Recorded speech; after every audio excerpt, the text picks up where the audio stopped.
এই জিকিরের অর্থ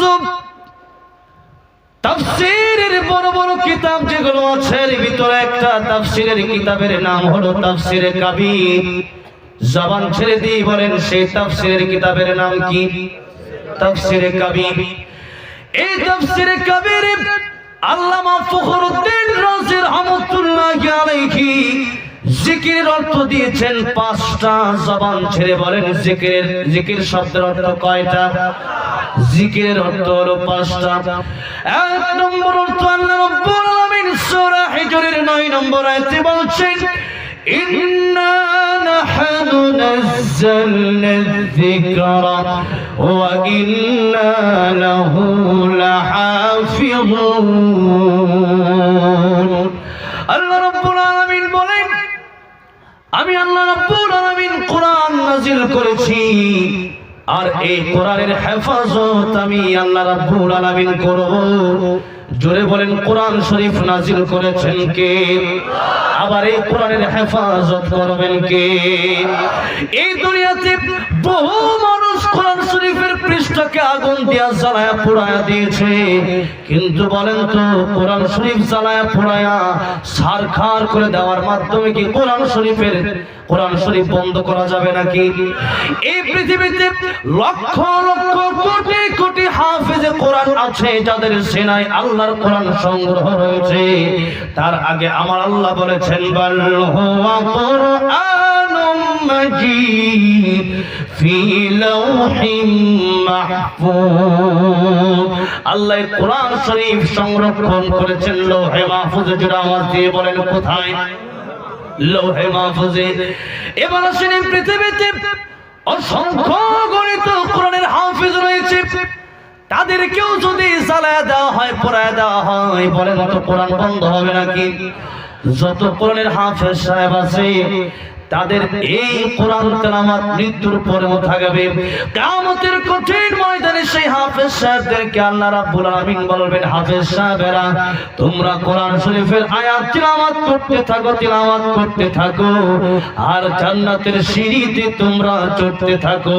যে জায়গায় গিয়ে তোমার কোরআন তেলাওয়াত শেষ হবে সেই জায়গায় গিয়ে তোমার জান্নাতের মাকাম হবে।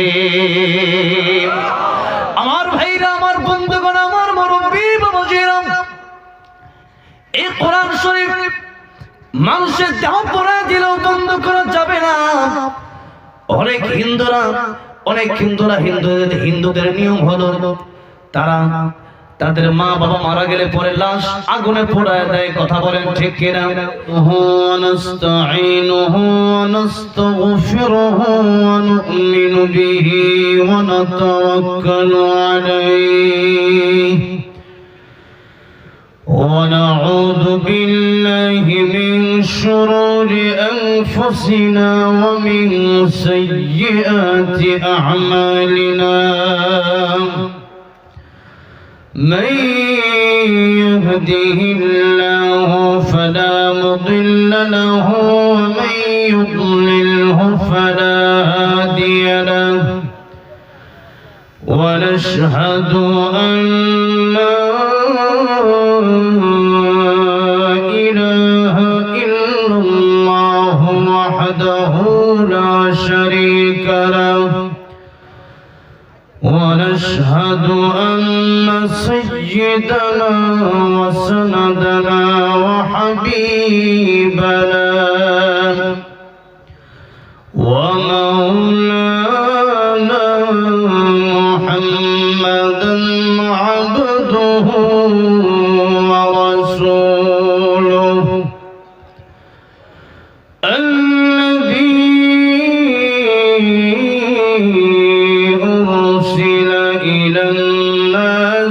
كافة بشيرا ونذيرا وداعيا إلى الله بإذنه وسراجا منيرا. أما بعد فقد قال الله تعالى في كلامه المجيد وفي فرقانه الحميد أعوذ بالله من الشيطان الرجيم بسم الله الرحمن الرحيم فاذكروني أذكركم واشكروا لي ولا تكفرون.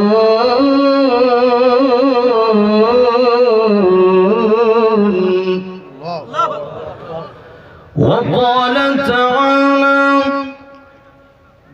يا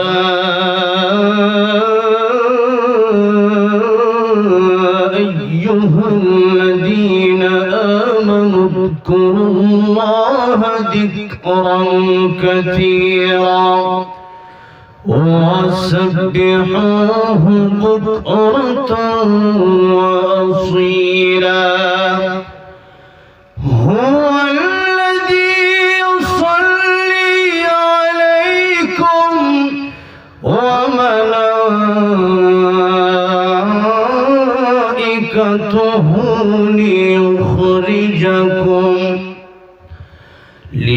ليخرجكم من الظلمات إلى النور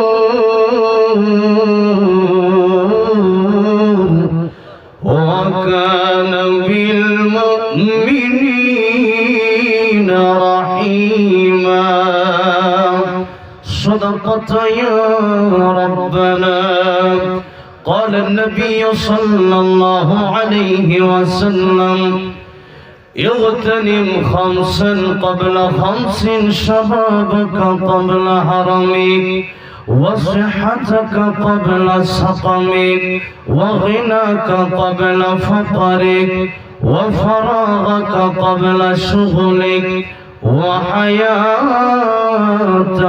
قبل موتك.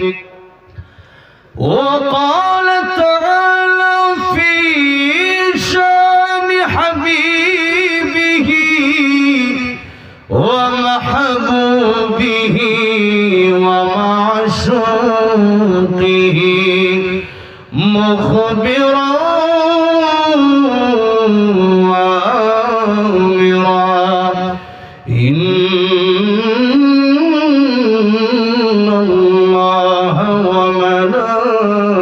وملائكته يصلون على النبي يا أيها الذين آمنوا صلوا عليه وسلموا تسليما. اللهم صل على زبان ছেড়ে দিয়ে নবীর প্রেমে মাতোয়ারা হয়ে সকলে দরুদ ইব্রাহিম পড়েন। اللهم صل على محمد وعلى آل محمد كما صليت على إبراهيم وعلى آل إبراهيم إنك حميد مجيد. اللهم بارك على محمد وعلى آل محمد كما باركت على إبراهيم وعلى آل إبراهيم إنك حميد مجيد. হাজার ব্যথা বেদনার পরে ফিরে আসুনি তুমি আপন ঘরে, দিনের আলো তুমি ছড়িয়ে দিতে চলে গেলে মদিনায় মক্কা ছেড়ে। হে রাসূল তোমাকে ভুলি আমি কেমন করে হে রাসূল তোমাকে ভুলি আমি কেমন করে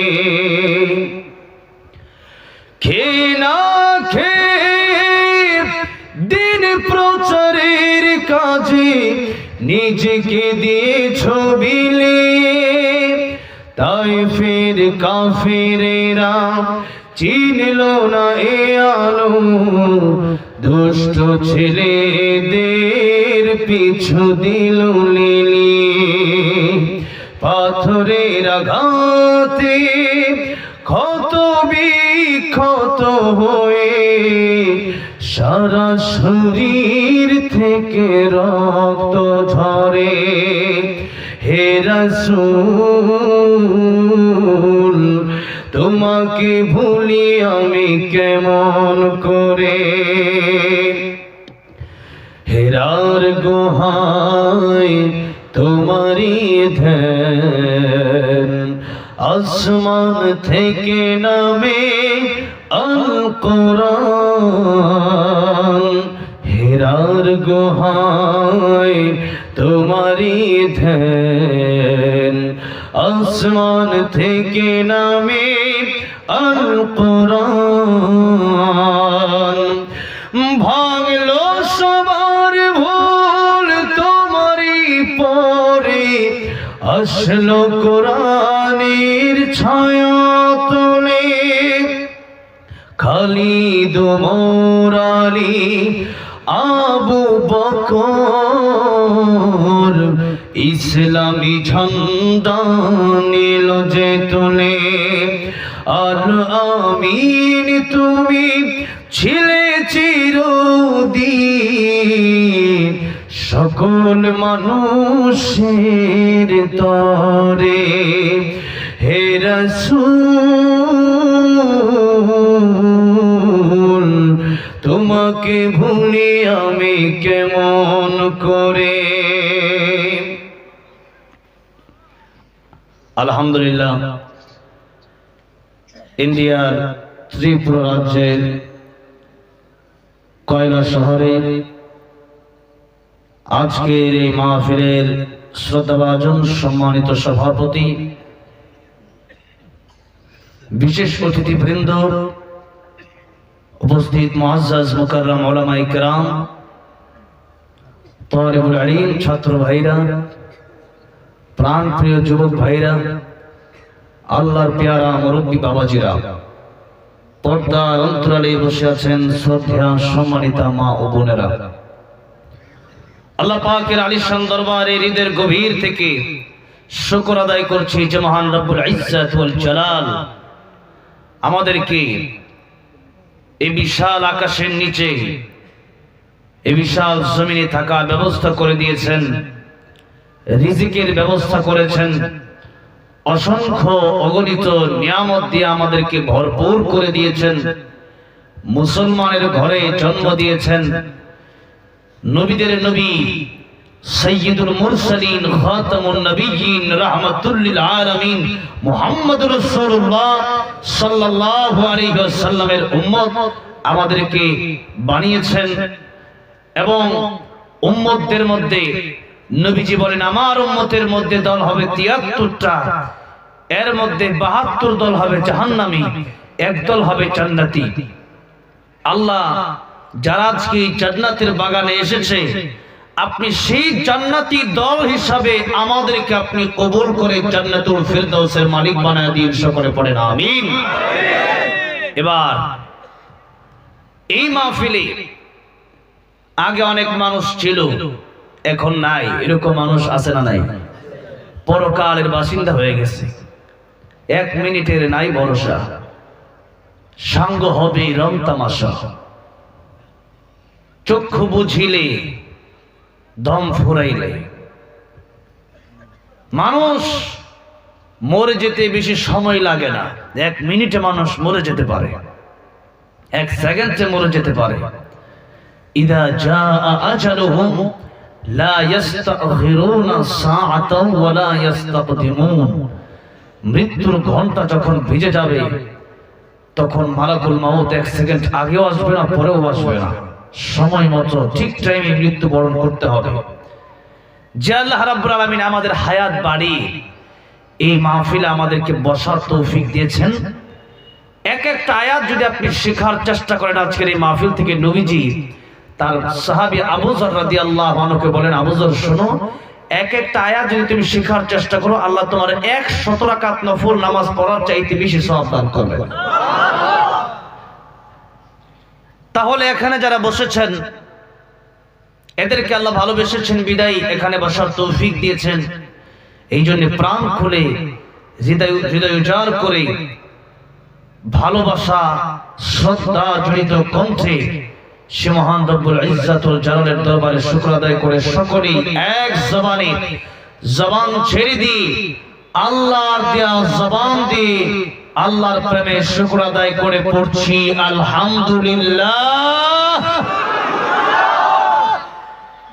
সরাসরি পবিত্র কোরআনুল কারীম থেকে আমি আলোচনা শুরু করতে চাই। আপনারা কি বলেন, কোরআন শরীফ থেকে আলোচনা শুনবেন না কোরআনের বাইরে থেকে আলোচনা শুনবেন? আল্লাহর কোরআন থেকে আমরা আলোচনা করব এবং শুনবো ইনশাআল্লাহ। অনেকে আছে তারা আল্লাহর কোরআন থেকে আলোচনা করতে চায় না, আল্লাহর কোরআন গবেষণা করে না। এই জন্যে আল্লাহর কোরআন থেকে আলোচনা করতে হবে। কোরআনের বাইরের আলোচনার মাধ্যমে মানুষের হেদায়েত আসতে পারে না, আল্লাহর কোরআনের আলোচনার মাধ্যমে মানুষের হেদায়েত আসতে পারে।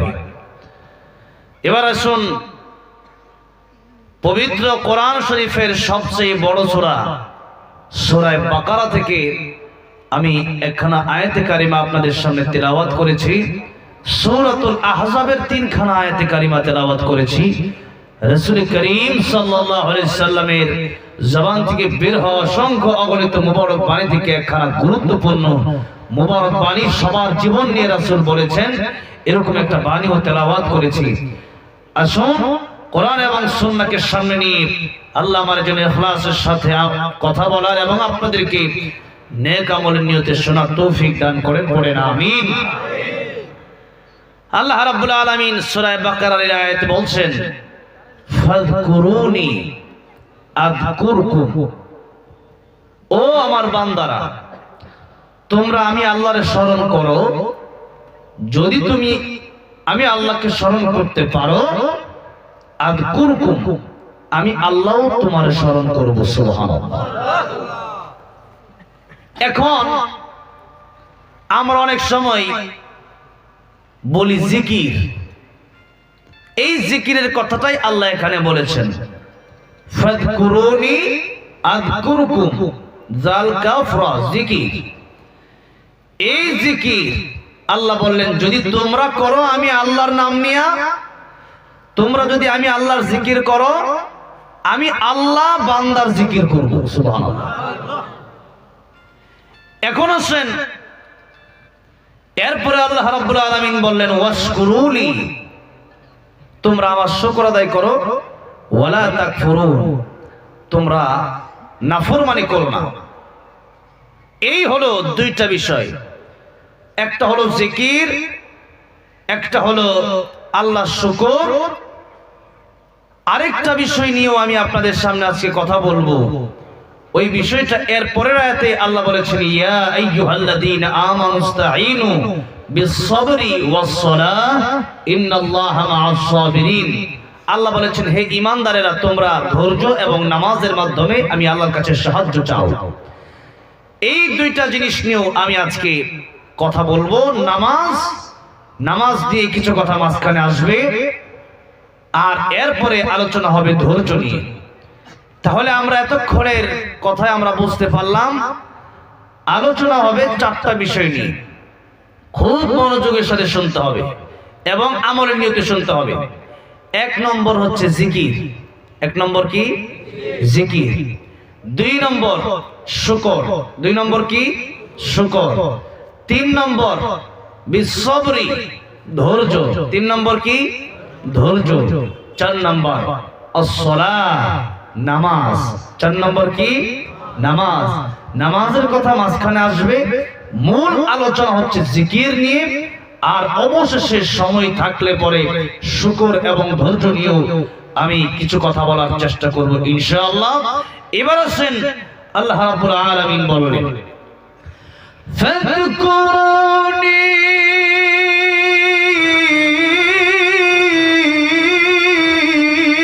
আযকুরকুম ওয়াশকুরু লি ওয়া লা তাকফুরুন।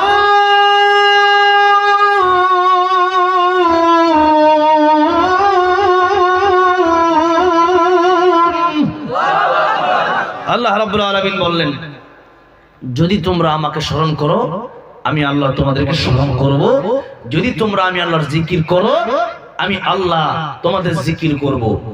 এখন আমরা মনে করি সুবহানাল্লাহ, আলহামদুলিল্লাহ, লা ইলাহা ইল্লাল্লাহ এগুলোই মনে হয় জিকির, আর মনে হয় জিকির না, আর জিকির মনে হয় নাই। আবার অনেক জায়গায়, আমি তো ইন্ডিয়ার অবস্থা জানি না, আমাদের বাংলাদেশে অনেক জায়গায় এমনও জিকির আছে যে জিকিরের কোনো আগামাতা নাই, হু হা শব্দ করে এমন জিকির করে, আল্লাহর নাম নাই, হু হু কোনো জিকির আছে নাকি? এরকম জিকিরও অনেক জায়গায় আছে। এরপরে অনেক জায়গায় জিকির আছে কুহু কুহু, অনেক জায়গায় জিকির আছে হু হু হু। এরকম বিভিন্ন ধরনের জিকির বিভিন্ন মানুষ দিয়ে দিছে, আর পীর সাহেব যে জিকির দিছে মুরিদরা ওই জিকির নিয়ে ব্যস্ত, আল্লাহর নাম জানে না, নামাজের খবর নাই, আসলে জিকির কারে ওইটা বোঝে না। এই জন্যে জিকির কাকে বলে, কত প্রকার এবং কি কি, এটা আমাদের জেনে বুঝে এরপরে আজকে বাড়িতে যেতে হবে, ঠিক কিনা বলেন? এবার শুন, এই জিকিরের অর্থ তাফসীরের বড় বড় কিতাব যেগুলো আছে এর ভিতরে একটা তাফসীরের কিতাবের নাম হলো তাফসীরে কাবীর। জবান ছেড়ে দিয়ে বলেন সেই তাফসীরের কিতাবের নাম কি? তাফসীরে কাবীর। এই তাফসীরে কাবীরে আল্লামা ফখরুদ্দীন রাজি রাহমাতুল্লাহি আলাইহি জিকিরের অর্থ দিয়েছেন পাঁচটা।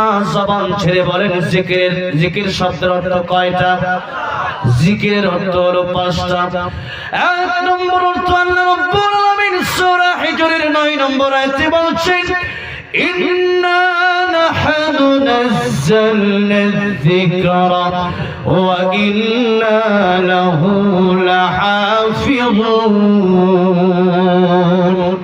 আল্লাহ রাব্বুল আলামিন বলেন, আমি আল্লাহ রাব্বুল আলামিন কোরআন নাযিল করেছি, আর এই কোরআনের হেফাজত আমি আল্লাহ রাব্বুল আলামিন করব।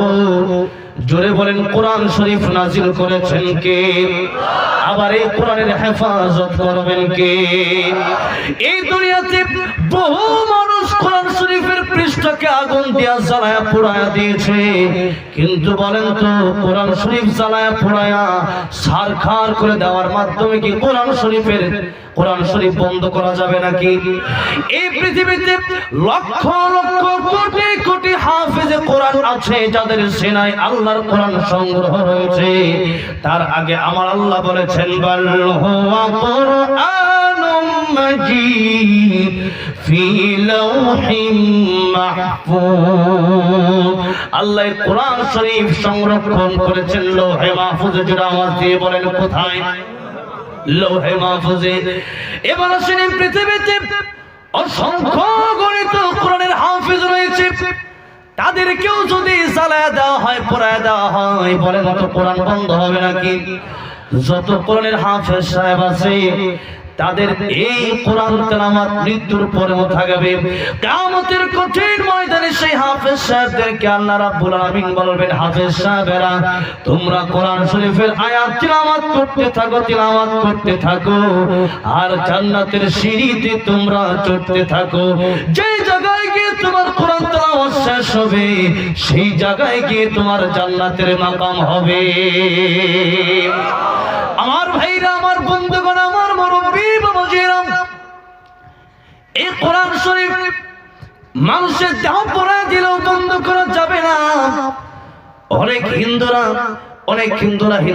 হিন্দুদের নিয়ম হলো তারা তাদের মা বাবা মারা গেলে পরে লাশ আগুনে পোড়ায় দেয়। কথা বলেন ঠিক কিনা? লাশ আগুনে পোড়ায় দিলে পরে এই লাশটা হয়তো দেখতেছেন পড়ে যায়, কিন্তু একটা কথা ভালো করে মনে রাখবেন, মায়ের পেটের ভিতরে আল্লাহ রাব্বুল আলামিন ফেরেশতা নিযুক্ত করে দেন। আল্লাহ রাব্বুল আলামিন নাপাক পানি থেকে গোশত, এরপরে হাড্ডি, এরপরে মানুষের আকৃতি দেন, এরপরে রূহ দেন। আল্লাহর কাছে ফেরেশতারা জিজ্ঞাসা করে, আল্লাহ তাআলা এই যে মায়ের পেটের ভিতরে নাপাক পানি আসলো, এটা রাখবো না, নষ্ট করে দেব? আর যদি রাখি তাহলে কি চক্ষু থাকবে না চক্ষু বন্ধ থাকবে? এরকম অনেক লোকের দেখবেন চক্ষু নাই, অনেক লোকের দেখবেন হাত নাই, অনেক লোকের পা নাই। এটা আমার আল্লাহর নির্দেশ। এখন আমার আল্লাহ রাব্বুল আলামিন ফেরেশতাদেরকে বলে, ও ফেরেশতারা, তাদের দেহ সুন্দর করে বানায় দাও, কিন্তু শোনো, এই মানুষটাকে যখন বানাবা তার নাভির সাথে একটা মাটি ফিট করবা, ওই জায়গার মাটি যেই জায়গায় তার মরার পরে তার দাফন হবে। তাহলে আমাদের জীবন নিশ্চিত হওয়ার আগে নিশ্চিত হয়েছে আমাদের মরণ। আগে কি নিশ্চিত হয়েছে? এই জন্য লাশ পড়লে পরে গোটা লাশ পড়ে যায়, কিন্তু নাভি পড়ে না।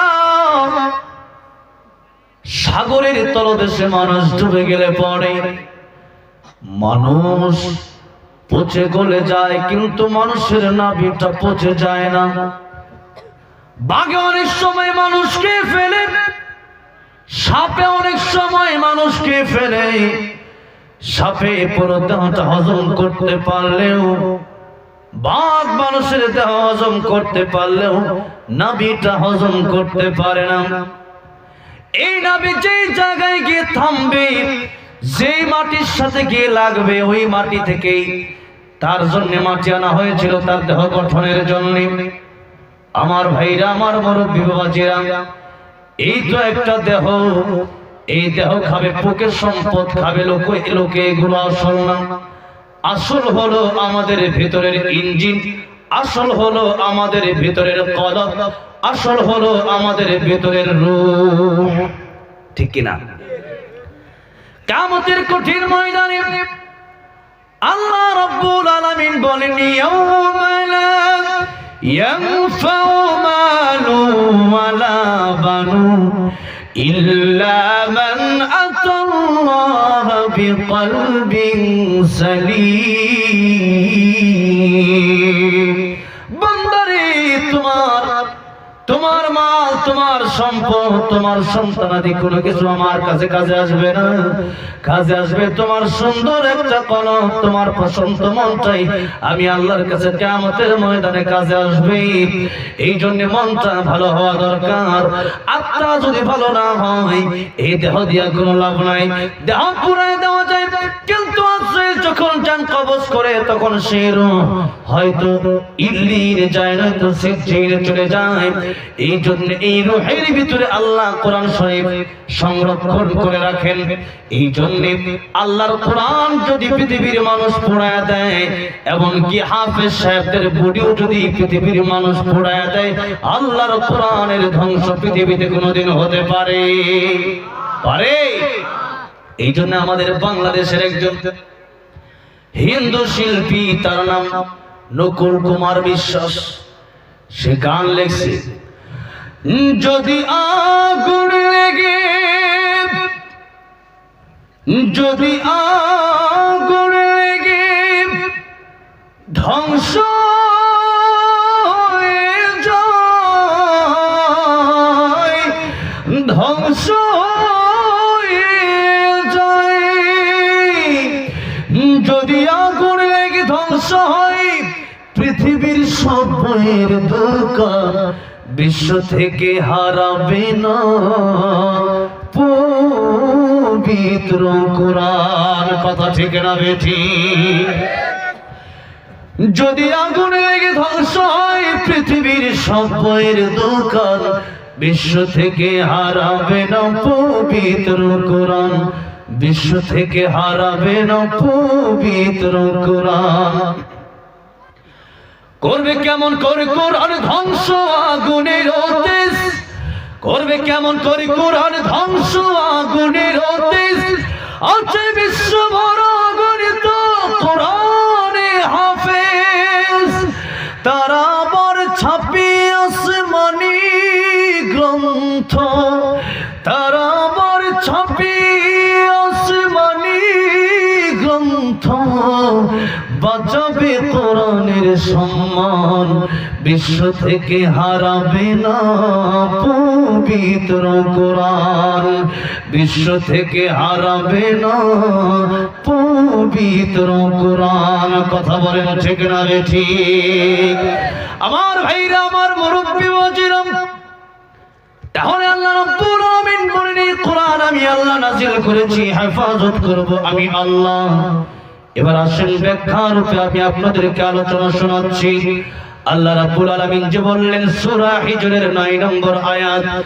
ইন্না নাহনু নাযালনা যিকরা ওয়া ইন্না লাহু লাহাফিজুন আমি আল্লাহ কোরআন নাযিল করেছি হেফাজত করব আমি আল্লাহ এই আয়াতের ভিতরে যারা আলেম আছেন তারা বুঝবেন কোরআন শব্দ আছে নাকি বলেন কোরআন শব্দ আছে কোরআন শব্দ নাই এজন্য বুঝতে হবে আলোচনা কি করতে হবে বুঝতে হবে এই জায়গার ভিতরে সূরা হিজরের 9 নম্বর আয়াতের ভিতরে ইন্না নাহনু নাযালনা যিকরা এই জিকির শব্দ এখানে কোরআন শব্দ নাই এই জিকির শব্দের তরজমা উঠানো হয়েছে জিকির শব্দের অর্থ উঠানো হয়েছে কোরআন দিয়া তাহলে এই জায়গার ভিতরে আল্লাহ ডাইরেক্ট কোরআন বললেন না আল্লাহ রাব্বুল আলামিন বললেন এই জিকির আমি আল্লাহ নাযিল করেছি আর হেফাজত করব আমি আল্লাহ কিন্তু যখন উলামায়ে কেরামের তাফসীর করে উলামায়ে কেরাম যখন এর ব্যাখ্যা করে তখন বলে এই কোরআন আমি আল্লাহ নাযিল করেছি হেফাজত করব আমি আল্লাহ কোরআন শব্দ এই জায়গায় নাই বরং এই জায়গায় শব্দ আসছে জিকির বলেন শব্দ কি আসছে জিকির তাহলে এই জিকির শব্দের এক নম্বর ব্যাখ্যা আল্লাহ রাব্বুল আলামিন নিজেই বললেন ইন্না নাহনু নাযালনা যিকরা আমি আল্লাহ জিকির নাযিল করেছি জিকির আল্লাহ নাযিল করেছেন অর্থাৎ আল্লাহ কোরআন নাযিল করেছেন তাহলে জিকিরের এক নম্বর অর্থ হলো আল্লাহর কোরআন জিকিরের এক নম্বর অর্থ কি বলেন জোরে বলেন এক নম্বর অর্থ কি আল্লাহর কোরআন এখন এই কোরআন পৃথিবীর শ্রেষ্ঠ জিকির আপনি যদি কোরআন শরীফের যে কোনো অক্ষর তিলাওয়াত করেন এই কোরআন শরীফের প্রত্যেকটা অক্ষরে আল্লাহ পাক কমপক্ষে 10টা করে আপনারা নেকি দান করবেন শুধু তাই না এই কোরআন শরীফ যারা আঁকড়ায় ধরবে কিয়ামতের কঠিন ময়দানে এই কোরআন তাদেরকে সুপারিশ করে জান্নাতের মেহমান বানায় দেবে আল্লাহর নবী বিশ্ব নবী রাহমাতুল লিল আলামিন বলেন ও আমার সাহাবীরা প্রতি রাতে সূরা মুলক যখন তোমরা তেলাওয়াত করবা এশার নামাজের পরে ঘুমের আগে আল্লাহর কোরআনের সূরা মুলক যারা তেলাওয়াত করবে কিয়ামতের কঠিন ময়দানে এই সূরা মুলক আল্লাহ রাব্বুল আলামিনের দরবারে ফরিয়াদ করবেন আল্লাহ তাআলা এই ব্যক্তি গুনাহগার ঠিক আছে কিন্তু আমি কোরআন আমি সূরা মুলককে প্রতি রাতে সে তেলাওয়াত করত আল্লাহ তাআলা এই ব্যক্তি জাহান্নামে যাবে আমি কোরআন এটা বরদাস্ত করতে পারবো না আল্লাহ হয়তো আমি কোরআনকে তুমি বাদ দিয়া দাও আর যদি আমি কোরআন তোমার কালাম হয়ে থাকি এই বান্দাকে তুমি জান্নাতের মালিক বানায়া দাও এবার আল্লাহ রাব্বুল আলামিন কোরআনের সুপারিশ মঞ্জুর করে নেবেন আমাদের মতো গুনাহগারের জন্য আল্লাহ রাব্বুল আলামিন কোরআন বাদ দিয়ে দিবেন নাকি বলেন আমাদের মতো গুনাহগারের জন্য আল্লাহ রাব্বুল আলামিন কোরআন বাদ দিয়ে দিবেন না এই কোরআনের সুপারিশ আল্লাহ মঞ্জুর করে বলবেন কোরআন তোমার সুপারিশ আমি আল্লাহ মঞ্জুর করে নিয়ে এই বান্দাকে আমি আল্লাহ রাব্বুল আলামিন জান্নাতের মেহমান বানিয়ে দিলাম এরপরে সূরা ইখলাস যারা 3 বার তেলাওয়াত করবে কয়বার এক খতম কোরআন শরীফের সওয়াব আল্লাহ রাব্বুল আলামিন দান করবেন। এক খতম কোরআনের সওয়াব, এক খতম কোরআন শরীফ আমরা ইচ্ছা করলে কি পড়তে পারবো? অনেক সময় সারা বছরও এক খতম কোরআন আমাদের পড়া হয় না, ঠিক কিনা বলেন?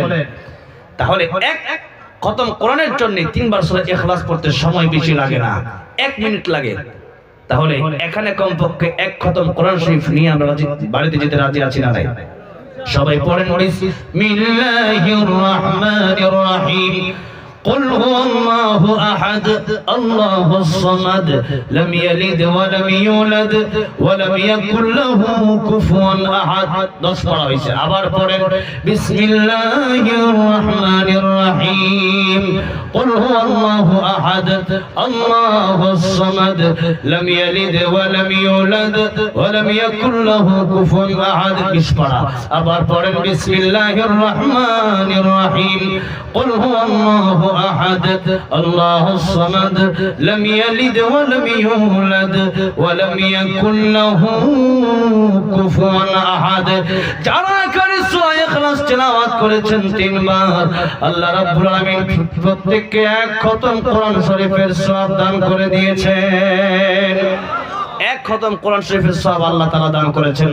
তাহলে 1 নম্বরে আমাদের জীবনে বাস্তবায়ন করতে হবে, আল্লাহর কোরআন দিয়ে জিকির বাস্তবায়ন করতে হবে। তাহলে 1 নম্বর জিকিরের অর্থ কি বলেন? জোরে বলেন কি? আল্লাহর কোরআন। সমাধান চাও যদি জীবনে মরণে, ফিরে যাও খুঁজে নাও চোখ রাখো কোরআনে। সমাধান বলেন না, সমাধান চাও যদি জীবনে মরণে, ফিরে যাও খুঁজে নাও চোখ রাখো কোরআনে। বলেন সবাই বলেন, কোথায় চোখ রাখতে হবে? কোরআনে। সমাধান চাও যদি জীবনে মরণে, ফিরে যাও খুঁজে নাও। এ তো চির অম্লান চির মুক্তির ডাক, এ যে মহাবাণী খোদারি কালামে পাক। এ যে চির অম্লান চির মুক্তির ডাক, এ যে মহাবাণী খোদারি কালামে পাক। এই দুনিয়ায় আর সেই দুনিয়া, এই দুনিয়ায় আর সেই দুনিয়া, মুক্তি পাবে তুমি দোজাহানে। সমাধান সমাধান চাও যদি জীবনে মরণে, ফিরে যাও খুঁজে নাও চোখ রাখো কোরআনে। সমাধান চাও যদি জীবনে মরণে, ফিরে যাও খুঁজে নাও। এ বাণী সকলের নয় শুধু মুমিনের, যারাই চলবে মেনে ফল পাবে কোরআনের। এ বাণী সকলের নয় শুধু মুমিনের, যারাই চলবে মেনে ফল পাবে কোরআনের। আরে বলো কে বারাস্তে বলো, আরে বলো কে বারাস্তে বলো, অশান্তি দূর করে শান্তি আনে। সমাধান সমাধান চাও যদি জীবনে মরণে, ফিরে যাও খুঁজে নাও চোখ রাখো কোরআনে। সমাধান চাও যদি জীবনে মরণে, ফিরে যাও খুঁজে নাও। বলেন না, ফিরে যাও খুঁজে নাও। কোথায় চোখ রাখতে হবে? বলেন কোথায় চোখ রাখতে হবে? আমার ভাইরা, আমার মুরব্বী, জিকিরের 5 অর্থের ভিতরে 1 নম্বর অর্থ আমরা পেলাম আল্লাহর কোরআন। জোরে বলেন 1 নম্বর অর্থের নাম কি? 1 নম্বর জিকিরের নাম কি? এবার আসেন 2 নম্বর জিকির। আল্লাহ রাব্বুল আলামিন বলেন ফাযাক্কির বিল কুরআনি মান ইয়াখাফু ঈদ। সূরা কাফের শেষে আল্লাহ রাব্বুল আলামিন বলছেন, ওগো নবীজি, যারা পরকালকে ভয় করে, আমি আল্লাহর কথা যারা মানে, এদেরকে আপনি কোরআন দিয়ে আপনি উপদেশ দেন। কি দিয়ে উপদেশ দিয়ে বলেছেন? কোরআনের মাধ্যমে আপনি তাদেরকে উপদেশ প্রদান করেন। তাহলে দেখেন এখানে আল্লাহ রাব্বুল আলামিন বললেন ফাযাক্কির বিল কুরআন। ফাযাক্কির এখানে জিকির শব্দ এসেছে, আবার বিল কুরআন ডাইরেক্ট কোরআন শব্দ আছে না নাই? এখানে ডাইরেক্ট কোরআন শব্দ আল্লাহ পাক দিয়েছে। এখন আসেন এখানে অর্থ হলো দুইটা, এখানে কোরআনের অর্থ কোরআনই, কিন্তু এখানে জিকিরের অর্থ কোরআন নয়, এখানে জিকিরের অর্থ হচ্ছে উপদেশ। বলেন এখানে জিকিরের অর্থ কি? উপদেশ, কোরআনের উপদেশ। অনেক লোক আছে তারা কোরআন শুনতে ভালোবাসে কিন্তু কোরআনের আইন মানতে তারা ভালোবাসে না। কি বলেন? আমাদের বাংলাদেশে এরকম আছে, অনেক লোক আছে। আমাদের বাংলাদেশের হাফেজ নাজমুস সাকিব, হাফেজ জাকারিয়া, হাফেজ সালেহ আহমদ তাকরিম, অনেক ছেলেরা সারা বিশ্ব থেকে তারা আন্তর্জাতিক পুরস্কার নিয়ে এসেছে, ফার্স্ট চ্যাম্পিয়ন হয়েছে। তাদেরকে সরকারিভাবে পুরস্কৃত করা হয়েছে। কোনদিন তাদেরকে জেলে কারাগারে নিছে নেওয়া হয়েছে? বলেন নেওয়া হয় নাই। কোনদিন তাদেরকে জেলে ভরা হয় নাই, বরং তাদেরকে ফুলের মালা দেওয়া হয়েছে, টাকা পয়সা দেওয়া হয়েছে, পুরস্কার দেওয়া হয়েছে। কারণ কোরআন শুনলে পরে মজাই লাগে, আর কোরআনের আইন মানতে গেলে পরে কষ্ট লাগে, কোরআনের উপদেশ মানতে গেলে পরে কষ্ট লাগে। ঠিক কিনা বলেন? আল্লাহর নবী বিশ্ব নবী রাহমাতুল লিল আলামিন, ওনার তেলাওয়াত আবু জাহেল, উতবা, শাইবা তারা রাতের আধারে তারা নবীজি নামাজে দাঁড়ায় তিলাওয়াত করতেন। তারা রাতের আধারে তারা পালিয়ে পালিয়ে নবীজির কোরআন তেলাওয়াত শুনতো। কোন সুবহানাল্লাহ! নবীজির কোরআন তেলাওয়াত শুনতো তারা। কিন্তু নবীজি যখন বললেন তোমরা পড়ো লা ইলাহা ইল্লাল্লাহ, লা ইলাহা ইল্লাল্লাহ, জবান ছুড়ে লা ইলাহা ইল্লাল্লাহ, লা ইলাহা ইল্লাল্লাহ, লা ইলাহা ইল্লাল্লাহ, লা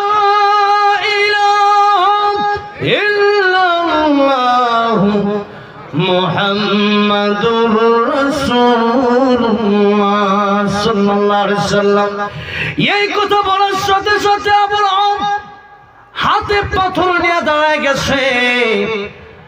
আমার বাপ দাদার বিরুদ্ধে তুমি কেন কথা বলতে চাও? আবু জাহেল দাঁড়ায় গেছে। উমরকে হত্যার জন্য পাঠিয়ে দেওয়া হয়েছে। আমার ভাইরা, আমার মুরব্বিবাজিরা, আল্লাহর আইন যখন মানতে বলা হয়েছে তখন তারা রাজি না। কিন্তু আবু জাহেল, উতবা, শাইবা, ওয়ালিদ ইবনে মুগিরা আল্লাহর নবী বিশ্ব নবীর কোরআন তেলাওয়াত ঠিকই তারা শুনতো।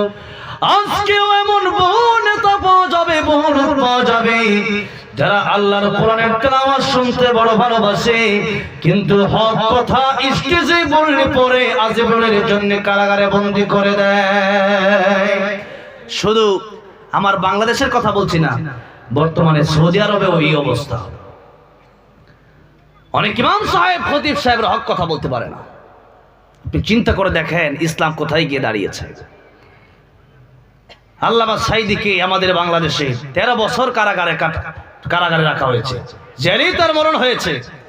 আল্লাহর কোরআনের সামনে, আল্লাহর কোরআনের বিরুদ্ধে কোনোদিন যান নাই, কোন নাস্তিকের সাথে আপোষ করেন নাই, কোন বেঈমানের সামনে মাথা নত করে নাই। আল্লাহ মামুনুল হক সাহেব এখনো কারাগারে। আমাদের অনেক উলামায়ে কেরাম বাংলাদেশে এখনো কারাগারে, ওনাদেরকে ছেড়ে দেওয়া হয় না। কি দোষ করেছে তারা? চুরি করে নাই, ডাকাতি করে নাই, জিনা করে নাই, বদমাইশি করে নাই। কি জন্য রাখা হয়েছে? এই যে কোরআনের হক কথা বলছে। একটা হক কথা যেরকম মনে করেন সারিকু ওয়াস সারিকাতু ফাকতাউ আইদিয়াহুমা, আল্লাহর কোরআনের এক আইন হলো চোর ছেলে হোক আর মেয়ে হোক তার হাত কেটে দাও। এই আইনটা সব জায়গায় আছে, মুসলিম কান্ট্রিগুলোতেই নেই। এই আইন বলতে গেলে পরে মানে না। কারণ অনেক নেতা আছে তারা বিদেশে গিয়ে বাড়ি করে, টাকা পাচার করে, রাস্তার টাকা খায়, রোডের টাকা মেরে দেয়, জনগণের টাকা মেরে দেয়, চাউল চুরি করে, ডাউল চুরি করে, গম চুরি করে। এরকম নেতা আছে না নাই? অনেক নেতা আছে। এখন নেতা যদি নিজে চোর হয় জনগণ ভালো হবে কেমনে?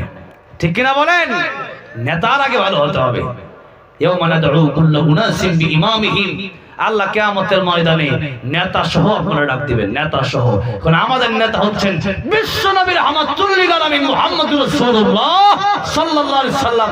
আমাদের নেতা জান্নাতে যাবে, এতে কোনো সন্দেহ নাই। আর পৃথিবীর যত নেতা আছে এই নেতাগুলো জান্নাতে যাবে কি যাবে না গ্যারান্টি আছে? এমন অনেক নেতা আছে যারা সুদখোর, ঘুষখোর, চোর, ডাকাত, এদেরকে নেতা মানলে পরে এই নেতার সাথে আপনার হাসর হবে। তাহলে এবার আসেন, কোরআনের উপদেশ সবাই মানতে পারে না, আর কোরআনের উপদেশের মাধ্যমে সুর ভালো হয়ে যায়, ডাকাত ভালো হয়ে যায়। আর কোরআনের উপদেশ না থাকলে পরে মানুষ নষ্ট হয়ে যায়, মানুষকে জেলে নিলে পরে মানুষ ভালো হয় না। অনেক সুর আছে আগে চোর ছিল, এখন জেলে নিয়ে যাওয়ার কারণে ডাকাত হয়েছে। কিন্তু এরকম বহু দৃষ্টান্ত আছে যেই মানুষেরা আগে আল্লাহর কোরআনকে ভালোবাসতো না, কিন্তু কোরআন শোনার পরে, কোরআনের উপদেশ পাওয়ার পরে আল্লাহর ওলি হয়ে গেছে। বলেন সুবহানাল্লাহ। ফুজাইল ইবনে ইয়াস রাহমাতুল্লাহি আলাইহি আল্লাহর বড় একজন ওলি, ডাকাতের সর্দার তিনি ছিলেন। কিসের সর্দার? ডাকাতের সর্দার। ডাকাতের সর্দার ফুজাইল ইবনে ইয়াস প্রতি রাতে ডাকাতি করে। একদিন ডাকাতি করার সময় সবাইকে পাঠিয়ে দিল, যাও তোমরা ডাকাতি করো, আমি জঙ্গলের মাঝখানে বসে বসে আল্লাহর ইবাদত করব। কোন সুবহানাল্লাহ। ডাকাতরে পাঠাইছে ডাকাতি করার জন্য, কিন্তু সেও ডাকাত, কিন্তু চিন্তা করছে রাতের বেলায় কি করব, নামাজ পড়ি, তাহাজ্জুদে দাঁড়ায় গেছে। সুবহানাল্লাহ। আগের যুগে ডাকাত ভালো ছিল, এখন আমরা নামে মুসলমান, কাজে মুসলমান হতে পারি না। ফুজাইল ইবনে ইয়াস রাহমাতুল্লাহি আলাইহি রাতের আঁধারে জঙ্গলের ভিতরে দাঁড়ায় গেলেন তাহাজ্জুদের নামাজে। একজন লোক মুসাফির রাস্তা দিয়ে হেঁটে যায়, এমনি তার চিন্তা হলো এই এলাকায় ফুজাইল ইবনে ইয়াস রাহমাতুল্লাহি আলাইহি, ফুজাইল ইবনে ইয়াস নামের ডাকাত যদি আমারে ধরতে পারে, টাকা পয়সা সব নিয়ে যাবে। না, এই রাস্তা দিয়ে আমি যেতে পারবো না। জঙ্গলের ভিতরে টাকা দেখে কে যেন আল্লাহর গোলামি করে, আল্লাহর ইবাদত করে, তার সামনে গিয়ে এই সম্পদগুলো দিয়ে বললেন, আপনার কাছে আমানত রাখেন। তিনি বললেন, যাই নামাজের নিচে রেখে দাও। এই তার পাশেই সেই রাতটা কাটায় দিল, কিন্তু সে বুঝতে পারলো না এটা ফুজাইল ইবনে ইয়াস। গভীর রজনীতে, শেষ রজনীতে যখন ফুজাইল ইবনে ইয়াসের কাছে ডাকাতের লোকেরা আসলো, ফুজাইল ইবনে ইয়াসের কাছে যখন সম্পদগুলো জমা দিতে লাগলো, এমনি লোকটা তাকায় দেখে ফুজাইল ইবনে ইয়াস তো ডাকাতের সর্দার, তার কাছে আমার সম্পদ আমি জমা রাখলাম, শিয়ালের কাছে মুরগিটা আমি ভাগি দিয়ে দিলাম নিজের ইচ্ছায়। কাজটা কি করলাম? একবার চলে যাবি, আর একবার চিন্তা করে সম্পদগুলো চাওয়া যায় কিনা। ডাক দেয়া বলল, আপনাকে তো আমি মনে করেছিলাম আল্লাহর ওলি, এখন দিকে আপনি সেই ডাকাতের সর্দার ফুজাইল ইবনে ইয়াস, আপনি কি আমার মাল সম্পদগুলো ফিরাই দিবেন? ডাক দিয়া বলল, তোমার মাল সম্পদ আমি আমানত রেখেছি, এগুলো ডাকাতি করি নাই, নিয়ে যাও তোমার মাল সম্পদ। নিয়ে গেল। ডাকাতের লোকেরা বলল, আমির সাহেব আপনি কাজটা করলেন কি? এই কাজ করলেন, আমরা কত কষ্ট করে মানুষকে ছুরি ধরে ডাকাতি করে সম্পদ নিয়ে আসি, আর আপনি সম্পদ পাইয়াও এই সম্পদ তারা দিয়ে দিলেন, ফিরিয়ে দিলেন।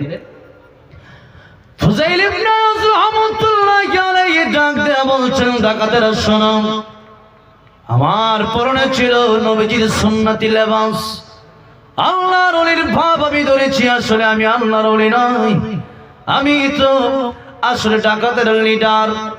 কিন্তু এই ব্যক্তিটা আমারে আল্লাহ ওয়ালা মনে করে এখানে এসেছে, আজকে যদি তার মাল আমি ফেরত না দিই, অদূর ভবিষ্যতে সে মনে করবে, যাদেরকে সুন্নতি লেবাস ওয়ালা দেখবে, দেখে মনে করবে ওই লোকটাও মনে হয় ডাকাতের সর্দার হতে পারে।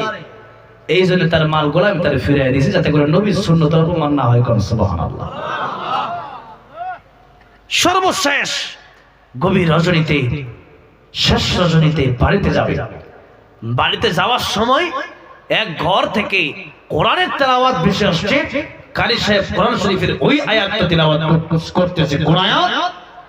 আল্লাহ পাক যে আয়াতটা নাযিল করেছেন, আলাম ইয়া'নি লিল্লাযীনা আমানু আন তাখশা কুলুবুহুম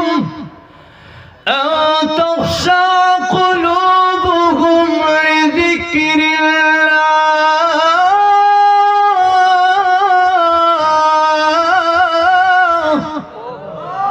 এখনো কি সময় হয় নাই আল্লাহকে স্মরণ করা? এখনো কি সময় হয় না চুরি বাদ দেওয়ার? এখনো কি সময় হয় না ডাকাতি বাদ দেওয়ার? যে মুহূর্তে বলছে এমনি ফুজাইল ইবনে আয়াজ বলতেছে এই কথাটা মনে হয় আমারে বলতেছে, কিন্তু কারি সাহেব কোরআন শরীফ তিলাওয়াত করতেছে, ওই আয়াত তো বাস্তবই আছে, কিন্তু ডাকাতের সর্দার ফুজাইল ইবনে আয়াজ মনে করলেন এটা মনে হয় আমাকে বলতেছে। এমনি ফুজাইল ইবনে আয়াজ রাহমাতুল্লাহ কারি সাহেবের দরওয়াজার সামনে গিয়ে কারাঘাত করলেন, নক করলেন, কারি সাহেব দরওয়াজা খুলেন। কারি সাহেব বললেন কে? বলল আমি ফুজাইল ইবনে আয়াজ। কারি সাহেব চিন্তা করতেছে ফুজাইল ইবনে আয়াজও আসছে, তার সাথে মনে হয় আজরাইলও আসছে, কারণ ফুজাইল ইবনে আয়াজ তো মানুষ মারে, ডাকাতি করে, সে তো মনে হয় আমার কাছে মেরেই ফেলবে। জোরে কোরআন শরীফ তেলাওয়াত করছে, এই জন্য লাল লাল চক্ষু নিয়ে যখন তার সামনে আসলো, বলল কারি সাহেব আপনি যে একটু আগে কোরআন শরীফের আয়াত তেলাওয়াত করেছেন এই আয়াতটা আমার আবার পড়ে শোনান। কর সুবহানাল্লাহ। এবার ফুজাইল ইবনে আয়াজ রহমতুল্লাহি আলাইহি তিনি যখন বলছে কারি সাহেব ভয় পাচ্ছেন, উনি বলতেছেন কারি সাহেব ভয় পাওয়ার কারণে নির্দ্বিধায় আপনি আল্লাহর এই আয়াতটা আমারে আবার পড়ে শোনান। সুবহানাল্লাহ। কারি সাহেব আবার তেলাওয়াত শুরু করলো, আলাম ইয়া'নি লিল্লাযীনা আমানু আন তাখশা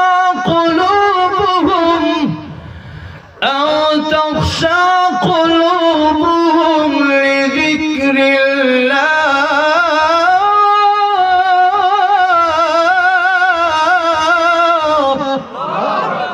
আবার যখন কোরআন শরীফ তেলাওয়াত করতেছে কারি সাহেব তাকায় দেখতেছেন ফুজাইল ইবনে আয়াজ ডাকাতের সর্দারের চোখ দিয়ে অটোমেটিকলি পানি ঝর্ণার মতো পড়তেছে। কারি সাহেব আল্লাহর কোরআন আপনি তেলাওয়াত করেছেন, ভয় পাবেন না। আমি ফুজাইল ইবনে আয়াজ সারা জীবন ডাকাতি করেছি, কিন্তু আজকে আল্লাহর কোরআনের আয়াত আপনার জবানে শুনে এই কথা যখন আল্লাহ বলেছেন এখনো কি সময় হয় নাই ভালো হয়ে যাওয়ার? বয়স তো কম হয় নাই, এখনো কি সময় হয় নাই সুদ ছেড়ে দেওয়ার? এখনো কি সময় হয় নাই ঘুষ ছেড়ে দেওয়ার? এখনো কি আল্লাহর পথে ফিরে আসার সময় হয় নাই? এই কথা যেই মাত্র আপনি পড়েছেন আমার অন্তর পরিবর্তন হয়ে গেছে। কারি সাহেব আপনার কাছে এসেছি, আপনার হাতে হাত রেখে আমি তওবা করতে চাই। আমি সারা জীবন ডাকাতি করে কাটিয়ে দিলাম, আল্লাহর কোরআনের উপদেশ শুনে আমার অন্তর পরিবর্তন হয়ে গিয়েছে। আজকে থেকে আমি আর জিন্দেগির জন্য ডাকাতি করব না, আজকে থেকে জিন্দেগির জন্য আমি ডাকাতি ছেড়ে দিলাম। ফুজাইল ইবনে আয়াজ রাহমাতুল্লাহি আলাইহি আল্লাহর কোরআনের উপদেশ শুনে ডাকাত থেকে আল্লাহর ওলি হয়ে গেছে, বলেন সুবহানাল্লাহ। শুধু কি তাই, আমিরুল মুমিনিন খলিফাতুল মুসলিমিন ওমর রাদিয়াল্লাহু আনহু তিনি যার ব্যাপারে নবীজি বলেছেন আমার ব্যাপারে যদি আমার পরে যদি কেউ নবী হতো সেটা হয়ে যেত ওমর। কোন সুবহানাল্লাহ। আমার ভাইরা, আমার মুরব্বি বাবাজিরা, সেই ওমর রাদিয়াল্লাহু নবীকে মারতে গেছে, অল্প সময় বলতেছে এদিকে তাকান, নাইমের সাথে দেখা। নাইম বলল তোমার বোন কালিমা পড়ে মুসলমান হয়ে গেছে। ফাতিমার ঘরের সামনে গিয়ে ফাতিমারে মারলো। একটু পরে আল্লাহর কোরআন ফাতিমা তেলাওয়াত করতেছিল, একটু আগে এটা জিজ্ঞাসা করলো ফাতিমা তুমি কি পড়তেছিলে? বলো আল্লাহর কোরআন। বলো কোরআন দাও, বলো পবিত্র হয়ে আসো। এরপর ওমর রাদিয়াল্লাহু আনহু আল্লাহর কোরআন তেলাওয়াত করে আল্লাহর কোরআনের তেলাওয়াতের মাধ্যমে সে কালিমা পড়ে মুসলমান হয়ে গেছে। আল্লাহর কোরআনের উপদেশের আসর তাহলে আছে না নাই? মনে করেন দুইটা গ্রুপ, একটা গ্রুপ হলো পুলিশের গ্রুপ, আর একটা গ্রুপ হলো তাবলীগ, দাওয়াতের তাবলীগের গ্রুপ। এখন দুইজন চুরি করছে, দুইজন ধরছে। একটা ধরছে পুলিশের লোকেরা, তারে ধরে পরে তারে জেলে দিছে, আর আরেকটা চোরে ধরছে দাওয়াতের তাবলীগের লোকেরা। তো এখন যারা দাওয়াতের তাবলীগের লোকেরা ধরছে বললো 3 চিল্লা 4 মাস চলো যাই। এখন মনে করেন আসাম, সে এই ত্রিপুরা থেকে আসাম গেল অথবা কলকাতা চলে গেল অনেক দূরের সফরে। আরেকজনকে পুলিশে যখন জেল দিল, এই জেল দেওয়ার পরে তারাও 4 মাস দিছে। এই চোর দেখা যায় অনেক সময় তারা মারছে বডি, এই জন্য সে না ভালো হয়ে উল্টা ডাকাত হয়েছে। কারণ রোগ কিন্তু বডিতে নয়, রোগ কিন্তু হচ্ছে আমাদের অন্তরে। রোগ কোথায় বলেন? রোগ হলো অন্তরে। আর দাওয়াতে তাবলীগের লোকেরা তারা বোঝাইছে, দেখো তুমি যদি চুরি করো মানুষের হক মারলে আল্লাহ মাফ করে না, আল্লাহর হক আল্লাহ মাফ করে দিলেও মানুষের হক আল্লাহ মাফ করে না। সুতরাং তোমার কিয়ামতের ময়দানের হিসাব দেওয়া লাগবে, জবাব দেওয়া লাগবে। এই যে আল্লাহর কোরআনের উপদেশ পেয়েছে সে ভালো হয়ে সুর থেকে এখন আল্লাহর ওলি হয়ে গেছে, সুবহানাল্লাহ। আর যারা পুলিশে ধরছিল সে আবার ডাকাত হয়ে বের, এরকম অনেক ইতিহাস রয়েছে। তাহলে আসেন, যেই ব্যক্তি চুরি করার পর আল্লাহর কোরআন শুনলো ভালো হয়ে গেল, আরেক ব্যক্তি জেলে যাওয়ার পরে ডাকাত হলো, তাহলে কি বোঝা যায় আল্লাহর কোরআনের উপদেশের মাধ্যমে একটা মানুষের জীবনের পরিবর্তন হওয়া সম্ভব কি সম্ভব না বলেন? আরবের মরুভূমিতে যুবতী হেঁটে যায়, যুবতী চিন্তা করে এই রাস্তার ভিতরে কোন যুবক যদি আমি পেয়ে যাই, এই যুবক যদি আমাকে যদি আমার ইজ্জত যদি নষ্ট করে, তার সামনে একজন যুবক হাঁটছে কিন্তু সে কাঁপতেছে ভয়ে, আর যুবক বলতেছে মা আপনি কাঁপছেন কেন, আপনি ভয় পাচ্ছেন কেন? চিন্তার কোনো কারণ নাই, আল্লাহর নবীর হাতে হাত রেখে কালিমা পড়ে মুসলমান হয়েছি। আল্লাহর নবী আমাদের শিক্ষা দিয়েছেন আপনাকে শত শত মাইল, হাজার হাজার মাইলের ভিতরেও যদি কোনো মানুষ থাকে সেখানে কারো ইজ্জত নষ্ট করা যাবে না, কারণ আমার আল্লাহ রাব্বুল আলামিন আলোতে যেরকম দেখে অন্ধকারেও দেখে, মাটির উপরে যেরকম দেখে মাটির ভিতরেও দেখে, মানুষের সামনে যেরকম ভাবে দেখে মানুষের আড়ালেও আল্লাহ রাব্বুল আলামিন দেখতে পারে। কাল কিয়ামতের কঠিন ময়দানে আমি হিসাব দিতে পারবো না, এই জন্যই আমি তোমার ইজ্জত নষ্ট করব না।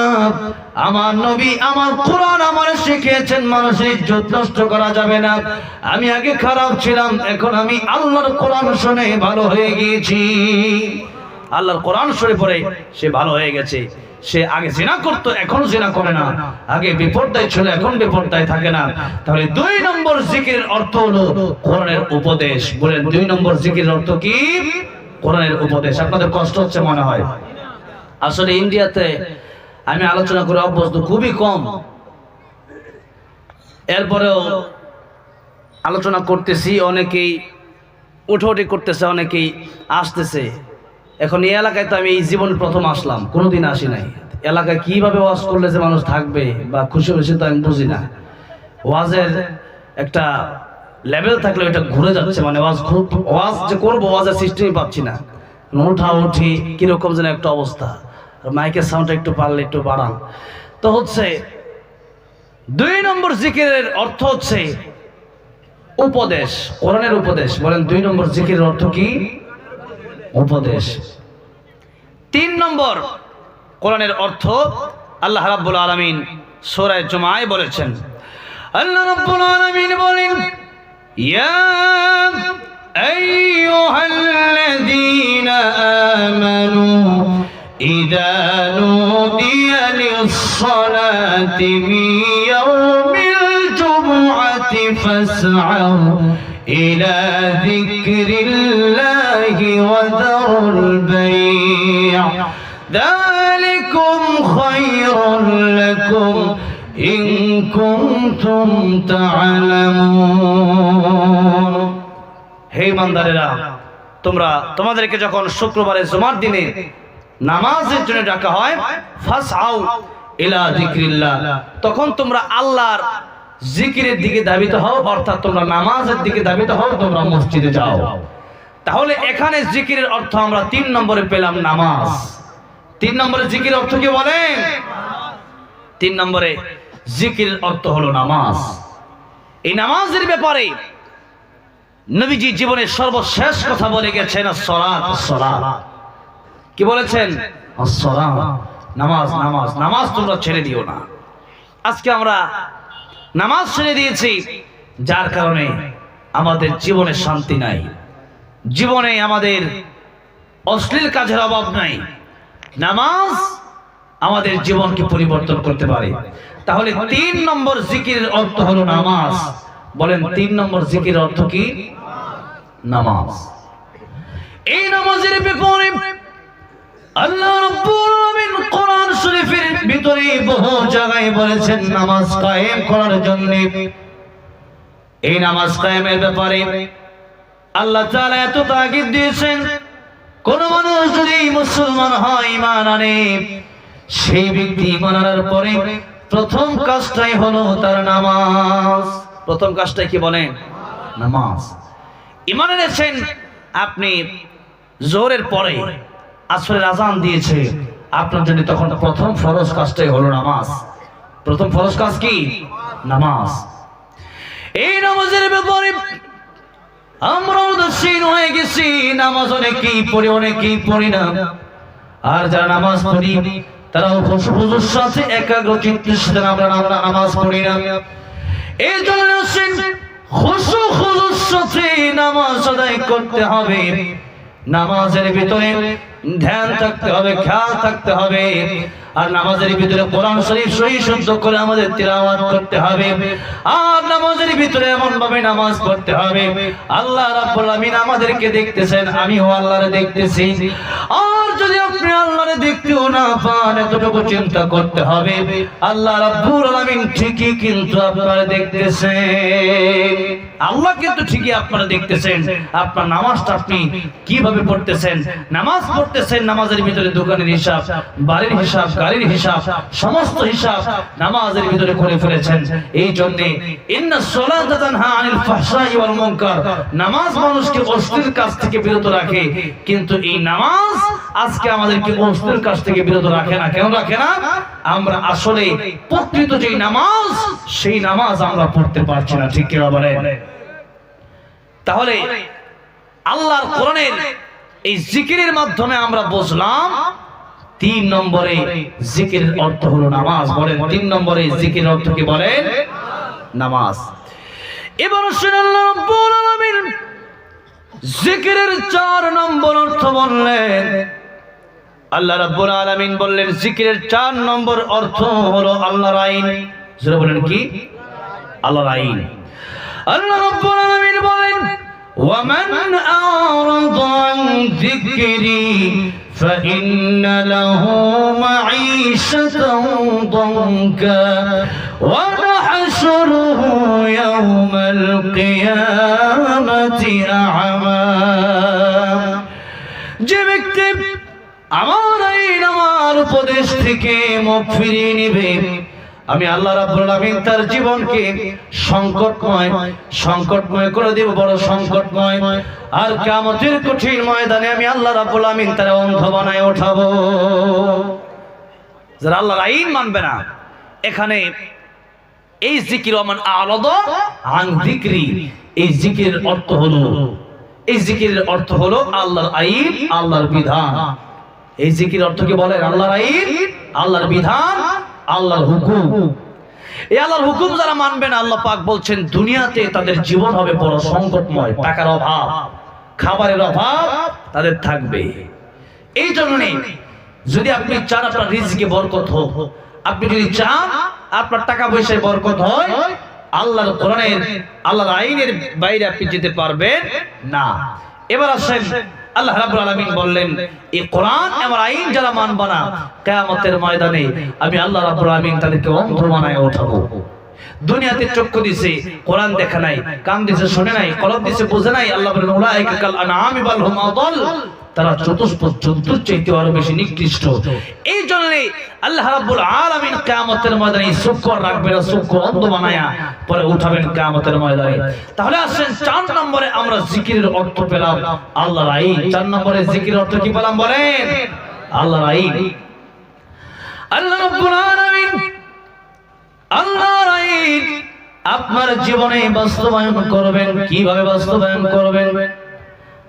আল্লাহর আইন বলতে আপনি কি বুঝলেন? জীবনের শুরু থেকে নিয়ে শেষ পর্যন্ত, শেষ নিঃশ্বাস পর্যন্ত আল্লাহ শিখিয়ে দিলেন ইন্না সালাতি ওয়া নুসুকি ওয়া মাহইয়ায়া ওয়া মামাতি লিল্লাহি রাব্বিল আলামিন।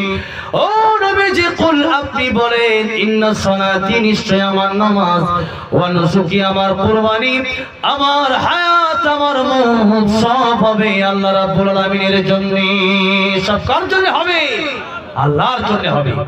আমার ভাইরা, আমার মুরব্বিরা, আজকে আমরা একবার আল্লাহর পক্ষে যাই, আরেকবার দুনিয়ার মানুষের তন্ত্রমন্ত্রের পক্ষে যাই।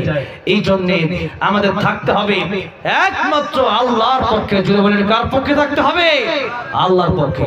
আর আল্লাহ তাআলা বলছেন, যদি আমার আইন, আমার বিধান তোমাদের কাছে ভালো না লাগে, আকাশ জমিন ছেড়ে তোমরা বের হয়ে তোমরা চলে যাও। আচ্ছা বলেন, আকাশ জমিন ছেড়ে বের হয়ে যাওয়ার মতো জায়গা কি আমাদের আছে? আল্লাহ পাক সূরা রহমানে বলছেন, ইয়া মাশারাল জিন্নি ওয়াল ইনসি ইন ইসতাতাতুম আন তানফুযু মিন আকতারিস সামাওয়াতি ওয়াল আরদি ফানফুযু লা তানফুযুনা ইল্লা বিসুলতান ফাবিআইয়ি আলা'i রাব্বিকুমা তুকাযযিবান। আল্লাহ বলছেন, মানুষেরা শোনো, যদি আমি আল্লাহর বিধান, আমি আল্লাহর আইন তোমাদের কাছে ভালো না লাগে, আমার আকাশ, আমার জমিন ছেড়ে তোমরা বের হয়ে যাও। আপনাদেরকে জিজ্ঞাসা করতে চাই, আল্লাহর আইন যদি না মানি, আল্লাহর আকাশ জমিন ছেড়ে যদি আমরা বের হওয়ার চেষ্টা করি, বের হতে পারবো নাকি? আমেরিকা, লন্ডনে গেলে কি আল্লাহর আকাশ জমিন বের হওয়া যাবে? হ্যাঁ, বের হতে পারবো? পারবো না। আপনি মনে করলেন যে পৃথিবী ছেড়ে আমি চলে যাব, আমি চাঁদে যাব, আমি অন্য গ্রহতে যাব। বলেন তো ওই গ্রহগুলো কার? যারা বলেন কার? তাহলে এই পৃথিবীতে যেই জায়গায় যাবেন না কেন, সব জায়গায় আমার আল্লাহ। বাপে মাঝে মধ্যে, মা মাঝে মধ্যে ধমক দেয়, ধমক দেয়া বলে, বেয়াদব, বাড়ি থেকে বের হয়ে যাও। আসলে বাবা কিন্তু বের হয়ে যাওয়ার জন্য বলে নাই, আল্লাহ কিন্তু আসলে বের হয়ে যাওয়ার জন্য বলে নাই। এখন বাপ মা রাগ করে বললে যখন সন্তান ক্ষমা চায়, বাবা মাফ করে দেয়। আল্লাহ তাআলা বললেন, লা তানফুযুনা ইল্লা বিসুলতান, আমার এই আকাশ, আমার এই জমিন, আমার রাজত্ব থেকে তোমরা বের হতে পারবে না। সুতরাং তোমরা ফিরে আসো, ক্ষমা চাও, আমি আল্লাহ মাফ করে দিব। সুবহানাল্লাহ। আল্লাহ হচ্ছেন দয়ার সাগর, আল্লাহ হচ্ছেন মায়ার সাগর। গুনাহ আপনি যতই করেন না কেন, আল্লাহ ক্ষমা করতে ভালোবাসেন। আমরা গুনাহ করতে ভালোবাসি, আল্লাহ কি করতে ভালোবাসেন? ক্ষমা করতে ভালোবাসেন। এবার আসেন, আল্লাহ রাব্বুল আলামিন বলেন, আমার আইন তোমরা মেনে নাও, তাহলে জীবন মরণ সব হবে কার জন্য? আল্লাহর জন্য। 5 নম্বরে আল্লাহ রাব্বুল আলামিন বলছেন, ইয়া আইয়ুহাল্লাযীনা আমানু যকুরুল্লাহা যিকরান কাসীরা ওয়া সাব্বিহুহু বুকরাতান ওয়া আসীলা। হে ঈমানদারেরা, তোমরা আমি আল্লাহ জিকির করো, বেশি বেশি জিকির করো, আর সকাল সন্ধ্যা সব সময় তোমরা আমি আল্লাহ জিকির করো। এই জিকির অর্থ হলো স্মরণ করা। যারা আল্লাহ জিকির করবে, আল্লাহ নিজে তাদের উপর রহমত নাজিল করবে, ফেরেশতারা তাদের জন্য মালায়েকাতু রহমতের দোয়া করবে। আর লিইখরিজাকুম মিনাজ যুলুমাতি ইলান নূর, যারা আল্লাহ জিকির বেশি বেশি করবে, আল্লাহ রাব্বুল আলামিন তাদেরকে দুনিয়াতে জাহান্নামের পথ থেকে বের করে, অন্ধকারের পথ থেকে বের করে তাদেরকে নূর, আলোর পথে, সিরাতাল মুস্তাকিমের পথে, জান্নাতের পথে তাদেরকে নিয়ে জান্নাতের মেহমান বানায় দিবেন। এই হলো 5 নম্বর জিকিরের অর্থ। এতক্ষণে আপনারা যারা আলোচনা শুনেছেন, এবার জিকিরের আলোচনার মাধ্যমে আপনারা যারা বুঝতে পেরেছেন জিকিরের প্রথম অর্থ কি বলেন? কোরআন। 2 নম্বর অর্থ কি বলেন? উপদেশ। 3 নম্বর অর্থ নামাজ। 4 নম্বর অর্থ আল্লাহর বিধান, আল্লাহর আইন। 5 নম্বর অর্থ আল্লাহ জিকির করা, আল্লাহ স্মরণ করা। এই হলো 5টা জিকির। এই 5টার ব্যাপারে তাফসীরে কবীরে আল্লামা ফখরুদ্দিন রাজি রাহমাতুল্লাহ আলাইহি লিখেছেন, এই 5টা হলো জিকির। এখন আমরা মনে করি শুধু সুবহানাল্লাহ আলহামদুলিল্লাহ জিকির, এটা শুধু জিকির না। হ্যাঁ, এটা তো আছেই, এর বাইরেও যতগুলো জিকির বললাম, তার মানে এই জিকিরের মাধ্যমে আমরা বুঝতে পারলাম জীবনে যা করব সব হবে আল্লাহর জন্য। এটার নামই হচ্ছে জিকির। এটার নাম কি বলেন? এটার নাম হচ্ছে জিকির। এবার আসেন, আল্লাহ রাব্বুল আলামিন বললেন ওয়াশকুরুলি ওয়ালা তাকফুরু, তোমরা শুকর আদায় করো, আমি আল্লাহর নাফরমানি তোমরা করো না। নবীজির দুইজন জামাতা ছিলেন, দেখেন। এরপর আল্লাহ পাক বলেছেন ইয়া আইয়ুহাল্লাযীনা আমানুস্তাঈনু বিস-সাবরি ওয়াস-সালাহ। এখন দুইটা বিষয় বাকি আছে, একটা শুকর আর একটা হচ্ছে ধৈর্য। এই দুইটা বিষয় নবীজির দুইজন জামাতাকে দিয়ে আমি আপনাদের সামনে দৃষ্টান্ত দিতে চাই। নবীজির দুইজন জামাতা, একজনের নাম হযরত আলী রাদিয়াল্লাহু আনহু, আরেকজনের নাম হযরত উসমান গনি রাদিয়াল্লাহু আনহু। আচ্ছা বলেন তো, উসমান গনি রাদিয়াল্লাহু আনহু উনি কি ধনী না গরিব? ধনী কি সাধারণ ধনী? না, ধনী। উনি হলেন শিল্পপতি। কোন সুবহানাল্লাহ, শিল্পপতি। আর আরেক দিক দিয়া আলী রাদিয়াল্লাহু তার কিছু নাই, গরিব মানুষ। এরপরেও 3 দিন 4 দিন পর্যন্ত চুলায় আগুন ধরে না। এরপরেও ফাতেমা কোনোদিন বলে নাই যে ও স্বামী খাবার ব্যবস্থা করো না কেন, আমি তোমার প্রতি সন্তুষ্ট না, এই কথা কোনোদিন বলে নাই। সুবহানাল্লাহ বলেন। গরিব কিন্তু ধৈর্য ধারণ করেছেন হযরতে আলী। হাসান হোসেনের পেটানোর সময় খাবার যেত না।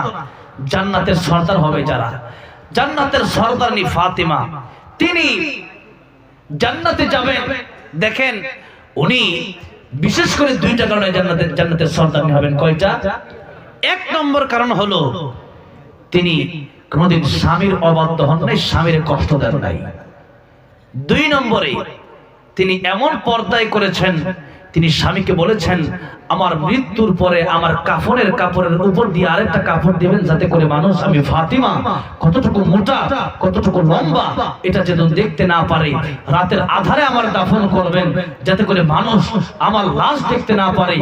আমাকে অল্প সংখ্যক মানুষ নিয়ে আমার দাফন আপনি করে দিবেন, যাতে করে বেশি সংখ্যক মানুষ ভিড় না করে আমার লাশ যেন দেখতে না পারে।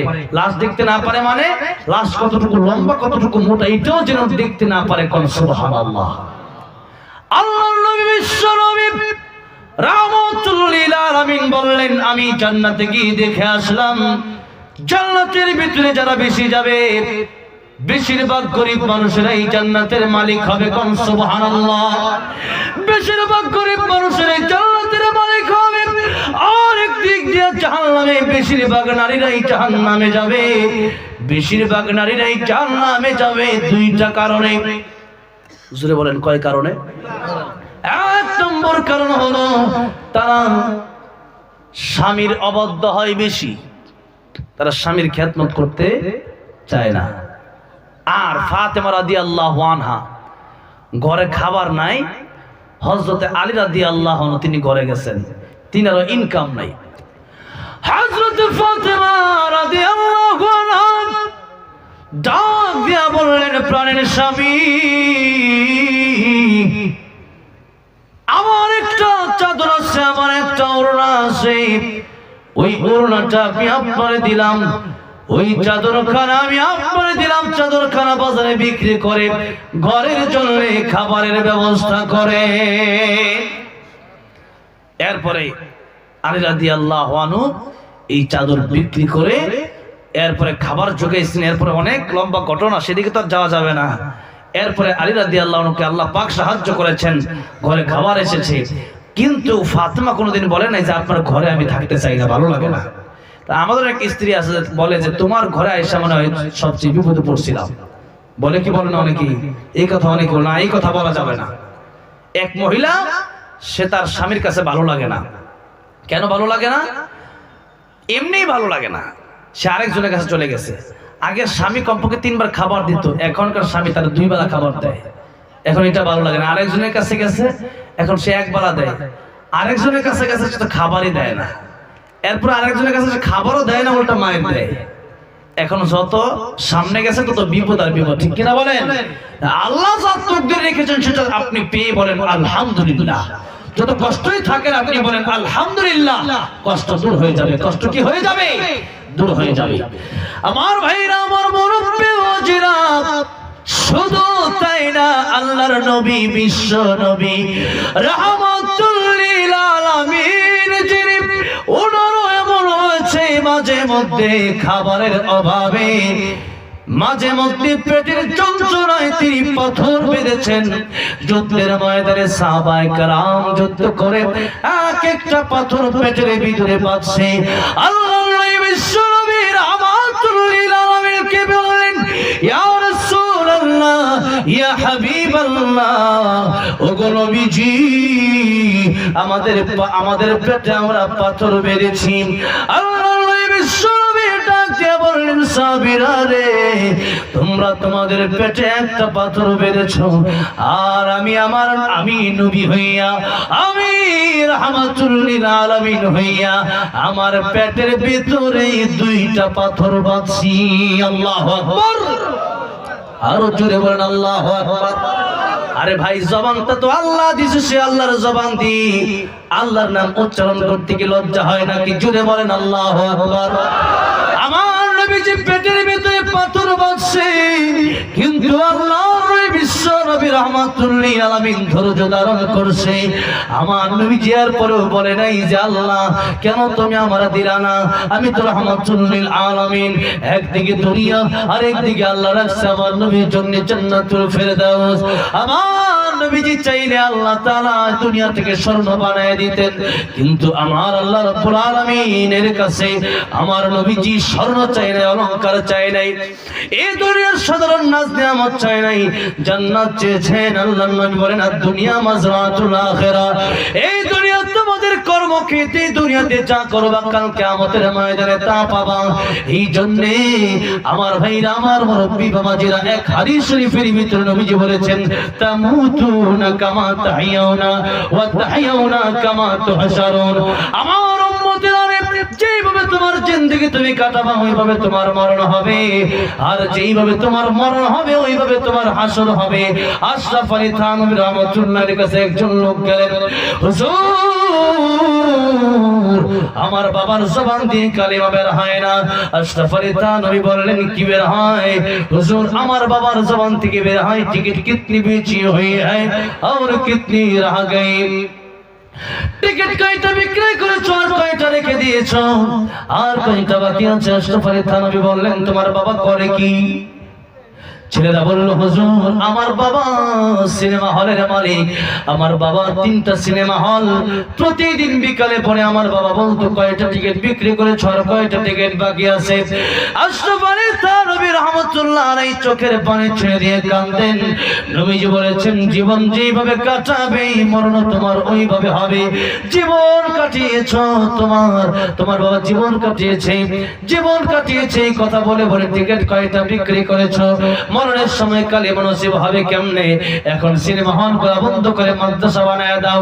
মাদ্রাসা বানায় দিয়েছে, তওবা কোন হলো, এরপরে ওই ব্যক্তির মুখ দিয়ে উচ্চারণ হলো, লা ইলাহা ইল্লাল্লাহ, লা ইলাহা ইল্লাল্লাহ, লা ইলাহা ইল্লাল্লাহ।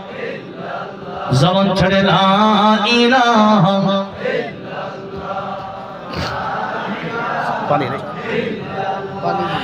লা ইলাহা ইল্লাল্লাহ মুহাম্মাদুর রাসূলুল্লাহ সাল্লাল্লাহু আলাইহি ওয়াসাল্লাম। আমার ভাইরা, আমার মুরব্বি ওয়াজিরা, বলতেছিলাম আল্লাহ নবী, বিশ্ব নবী রাহমাতুল লিল আলামিন নিজেও কষ্ট করলেন, এমনকি তিনি ইহুদির বাড়িতে গিয়ে নিজে কাজ পর্যন্ত করলেন। ইহুদির বাড়িতে গিয়ে তিনি কাজ করে পর্যন্ত রুজি ইনকাম করলেন, এরপরেও তিনি হারাম ইনকাম করেন নাই, ধৈর্য ধারণ করেছেন।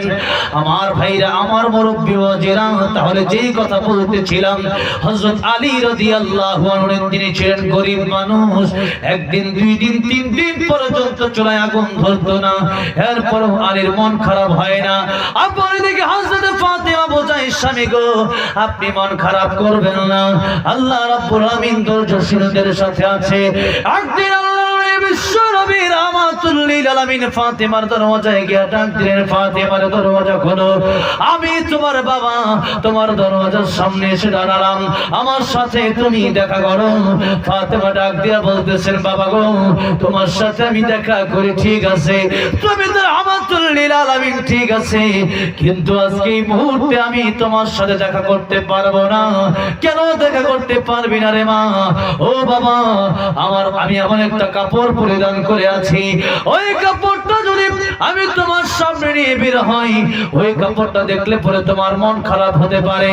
আলী মনে হয় আমার ফাতেমারে ভালো একটা জামাও কিনে দিতে পারে না।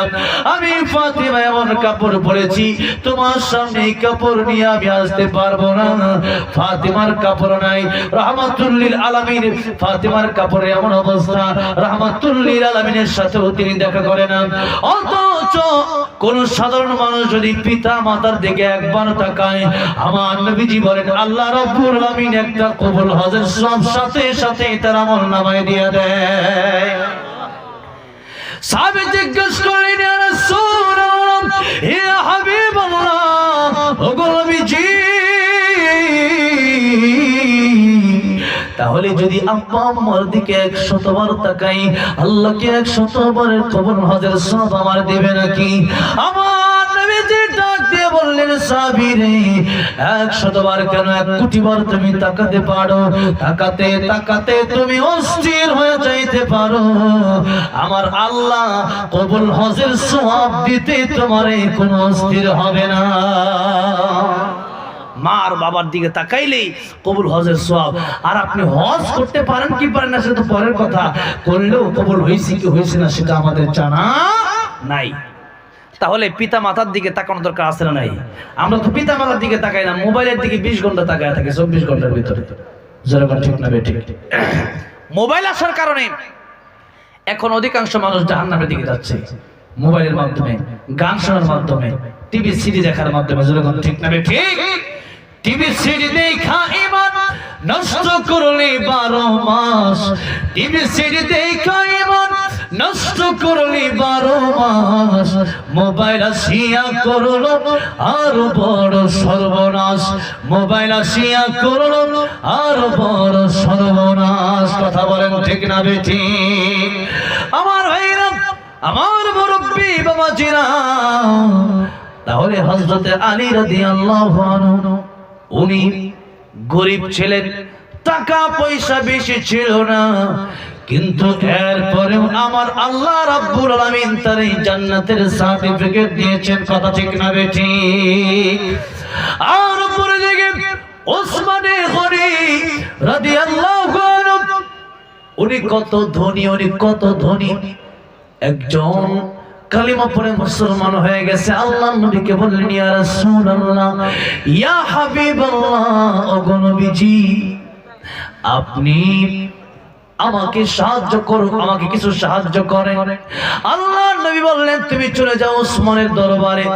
এই লোক ওসমানের দরবারে গিয়ে তাকায় দেখে ওসমান গনি তুলা উড়ে যায়, সেই তুলা সে দৌড়ায় ধরে।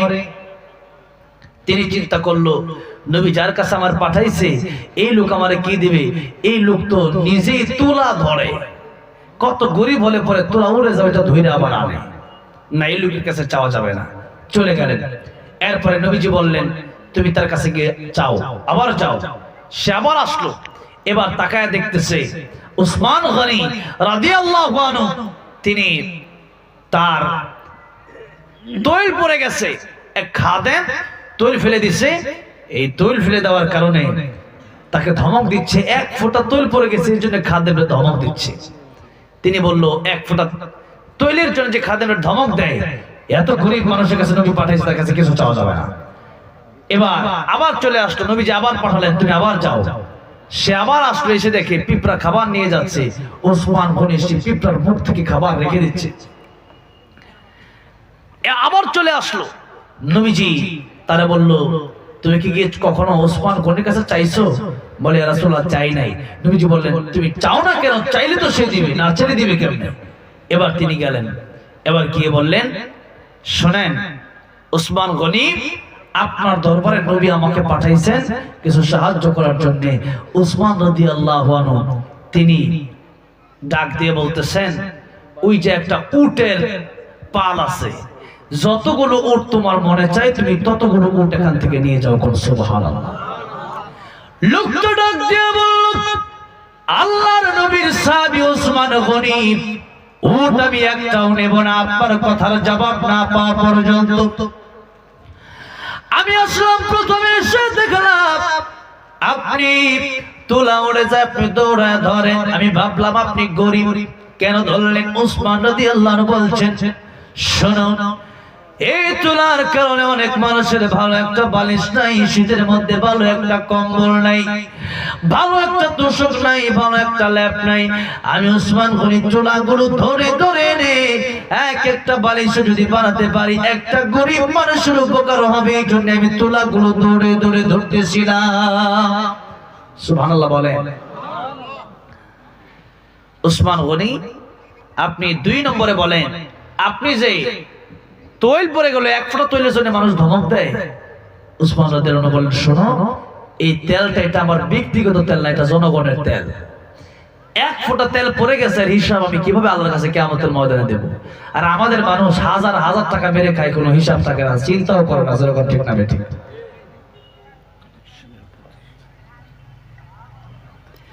আমার ভাইরা, আমার বন্ধুরা, একটা কথা খুবই স্পষ্ট করে মনে রাখবেন, আল্লাহর হক আল্লাহ মাফ করবে। একটু যে বলেছিলাম, কারো কাছে যদি 5 টাকা মেরে খান, আল্লাহ এই হক জীবনে মাফ করবে না যতক্ষণ পর্যন্ত ওই বান্দা না মাফ করবে। ঠিক কিনা বলেন? এই জন্য এটা খুব হিসাবের সাথে করতে হবে। কারো জমি মেরে দিবেন না, আল্লাহ আপনারে ছাড় দেবে না যতক্ষণ পর্যন্ত বান্দা না মাফ করবে। আমার ভাইরা, আমার নবী বাজিরা, 3 নম্বর কারণ হচ্ছে ওই যে পিঁপড়ার মুখ থেকে খাবার রেখে দেয়। উসমান বলল, শোনো, এই পিঁপড়া খাবার খাওয়ার পর আরেকটা পিঁপড়া আসতেছিল, তার খাবার পাবে না, সে তো খাবার খেলো, ওই খাওয়ার পরে আবার নিয়ে যাচ্ছিল, আমি দেখলাম, এই জন্য তার মুখ থেকে খাবার রেখে আরেকটা পিঁপড়ার খাবার ব্যবস্থা আমি করে দেওয়ার জন্য তার মুখ থেকে খাবারটা রেখে দিয়েছি। বলেন সুবহানাল্লাহ। আমার ভাইরা, কি দানশীল ছিলেন নবীজি। মক্কা থেকে মদিনায় হিজরত করে যখন গেলেন, তখন উসমান রাদিয়াল্লাহু আনহু ছিলেন। আমার নবীজি সাহাবায়ে কেরামদের দিকে লক্ষ্য করে বললেন, সাহাবীরা, এই মদিনাতুল মুনাওয়ারা এসে আমার অনেক ভালো লেগেছে। মক্কার মানুষেরা আমারে কষ্ট দিয়েছে, আর মদিনার ছোট ছোট বাচ্চারা পর্যন্ত আল্লাহর নবীকে সাদরে গ্রহণ করে নিয়ে বলছিল, طلع البدر علينا من ثنيات الوداع وجب الشكر علينا ما دعا لله داع। আমার নবীকে তার সাদরে গ্রহণ করল। আমার নবীজি মদিনাবাসীদেরকে বললেন, মদিনাবাসীরা, আমার মদিনার আবহাওয়া বড় ভালো লাগে, মদিনার চারপাশ আমার কাছে বড় ভালো লাগে। হ্যাঁ মদিনাবাসীরা, মদিনার সাহাবীরা রে, তোমরা আমাকে কে পারবে একটা জিনিসের ব্যবস্থা করে দিতে পারবে? আমি নবীজি এই মদিনাতুল মুনাওয়ারায় এসে পানিটা পান করে আমার কাছে মিষ্টি পানি পাই নাই, আমি লবণাক্ত পানি, অনেক জায়গায় আছে লবণাক্ত পানি, মিষ্টি পানি পাওয়া যায় না। আল্লাহর নবী বললেন, সাহাবীরা রে, এই লবণাক্ত পানি, মিষ্টি কুয়া কে আমার জন্য ব্যবস্থা করতে পারবে? যে ব্যক্তি মিষ্টি পানির ব্যবস্থা আমার জন্য করতে পারবে, আমি তার জন্য হাউজে কাউসারের জিম্মাদার হয়ে যাব। কিয়ামতের কঠিন ময়দানে আমি নবীজি তার হাউজে কাউসারের পানি পান করাবো। একটা লোক মাথা উঠায় না, সবাই মাথা নিচের দিকে দিয়ে বসে আছে, কারণ ওই সময় মদিনাতুল মুনাওয়ারায়, মদিনা শহরে মিষ্টি পানির ব্যবস্থা নাই। ওসমান গনি রাদিয়াল্লাহু আনহু তিনি চিন্তা করতেছেন দিবেন, এরপরও দেয় না, কারণ মক্কা থেকে মদিনাতে পানি আনতে গেলে অনেক বছর সময়ের প্রয়োজনে তো সহজে আসবে না। আমার নবী যাবার ডাকে বললেন সাহাবীরা রে তোমরা কে পারবে আমি নবীর জন্য মিঠা পানির ব্যবস্থা করতে? আমি নবীজি তার জন্য জান্নাতের জামিনদার হয়ে যাব। এবার হযরত ওসমান তিনি দাঁড়ায় গেলেন, বললেন ইয়া রাসূলুল্লাহ, ইয়া হাবিবাল্লাহ, ওগো নবীজি আপনি বলেছেন জান্নাতের জিম্মাদার হবেন। ইয়া রাসূলুল্লাহ, আমার যত কষ্টই হোক আমি আপনার ঠান্ডা পানি এনে দেব। আমার নবীজি ডাক দিয়া কয় ওসমান রে তুমি কি মদিনার মানুষ? ওসমান বলে ইয়া রাসূলুল্লাহ, ইয়া হাবিবাল্লাহ, আমি মদিনার লোক। আল্লাহ নবী ডাক দিয়া বললেন ওসমান রে তাহলে তুমি পানি কিভাবে আমার এনে দেবে? ওসমান ডাক দিয়া বললেন ইয়া রাসূলুল্লাহ, ইয়া হাবিবাল্লাহ, পানি আপনার কিভাবে এনে দেব এটা আমি জানি না, কিন্তু যেহেতু জান্নাতের জিম্মাদার আপনি হবেন, যত কষ্ট আমার জীবনে হোক না কেন এই পানি আমি আল্লাহ রাব্বুল আমিনের কাছ থেকে চেয়ে আপনাকে এনে দেব। আল্লাহর নবী বললেন ওসমান রে তুমি যেহেতু বলেছো এই পানি আমার এনে দেবে, মদিনার অলিগলিতে এক একটা করে তুমি কুয়া খুঁজতে থাকবে, কুয়ার পানি নিয়ে একবারে তুমি টেস্ট করতে থাকবে। এক একটা কুয়ার পানি টেস্ট করতে করতে একটা সময় তুমি মিঠা পানির সন্ধান পেয়ে যাবে। উসমান রাদিয়াল্লাহু আনহু একজন লোকের রাহবার নিলেন, রাস্তায় যায়, মদিনার অলিগলিতে যায়, আর কূপের পানি পান করে কোন পানি মিঠা পানি পায় না। এক একটা করে মদিনার প্রায় সব গরম কুয়ার পানি সে পান করে ফেললো, কুয়ার পানি মিষ্টি পানি পায় না। হঠাৎ করে একজন লোক রাস্তা দিয়ে যায়, ডাক দিয়া বলল তোমরা কারা কি জন্য এসেছো? উসমান গনি ডাক দিয়া বললেন পথে গেলে আল্লাহ নবী বিশ্বনবী বলেছেন যে মিঠা পানির ব্যবস্থা করতে পারবে আল্লাহ রাব্বুল আলামিন তার জন্য জান্নাত ফয়সালা করবেন, আমার নবীজি সেই জান্নাতের জিম্মাদার হয়ে যাবে।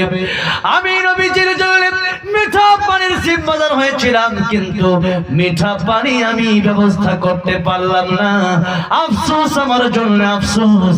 লোকটা ডাক দিয়া বলল ওসমান রে আফসোস করার কোনো প্রয়োজন নাই, বর্তমানে যে জায়গা জান্নাতুল বাকি ওই জায়গার নাম বলে দিল, ওই জায়গায় গিয়ে দেখবে একটা কুয়া আছে, ওই কুয়া থেকে আল্লাহর কি কারিশমা, একটা কুয়া মদিনাতে আছে, ওই কুয়াতে আল্লাহ রাব্বুল আমিন মিঠা পানির ব্যবস্থা করে রেখেছেন। তুমি যাও সেখানে গিয়ে মিঠা পানির তালাশ করো, মিঠা পানির সন্ধান করো। ওসমান রাদিয়াল্লাহু আনহু তিনি সেই কুয়ার পানি পেলেন জান্নাতুল বাকিতে এসে। এখন জিজ্ঞেস করলেন কুয়ার মালিককে খুঁজে পায় না, লম্বা ঘটনা। ওসমান গনি রাদিয়াল্লাহু আনহু খুঁজতে খুঁজতে অনেক দূরে একজন বুড়ি পেলেন, যেই মালিক তার স্ত্রীকে পেলেন, বললেন এই কুয়াটা আমার বিক্রি করে দাও, আমি আল্লাহ রাসূলের জন্য এই কুয়াটা ওয়াকফ করে দেব। মহিলা বলল শোনো, মদিনার অলিগলিতে কোন কুয়াতে মিঠা পানি নাই, আমার কুয়াতে যেহেতু মিঠা পানি, আমার কুয়াটা তোমার এমনি দেব না, মূল্য দিতে হবে অনেক বেশি।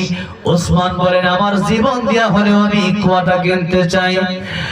ওই সময় মাত্র 12 দিরহাম একটা উট কিনা যায়। ওসমান বললেন কত টাকা দরকার? মহিলা বলল 1 লক্ষ দিরহাম দরকার। তারা ওসমান গনি বলল ঠিক আছে 1 লক্ষ দিরহাম তোমারে আমি দিলাম। 1 লক্ষ দিরহাম দিয়া যখন 12 দিরহাম দেওয়া উট কিনা যায় তখন 1 লক্ষ দিরহাম মানে কত টাকা বুঝেন?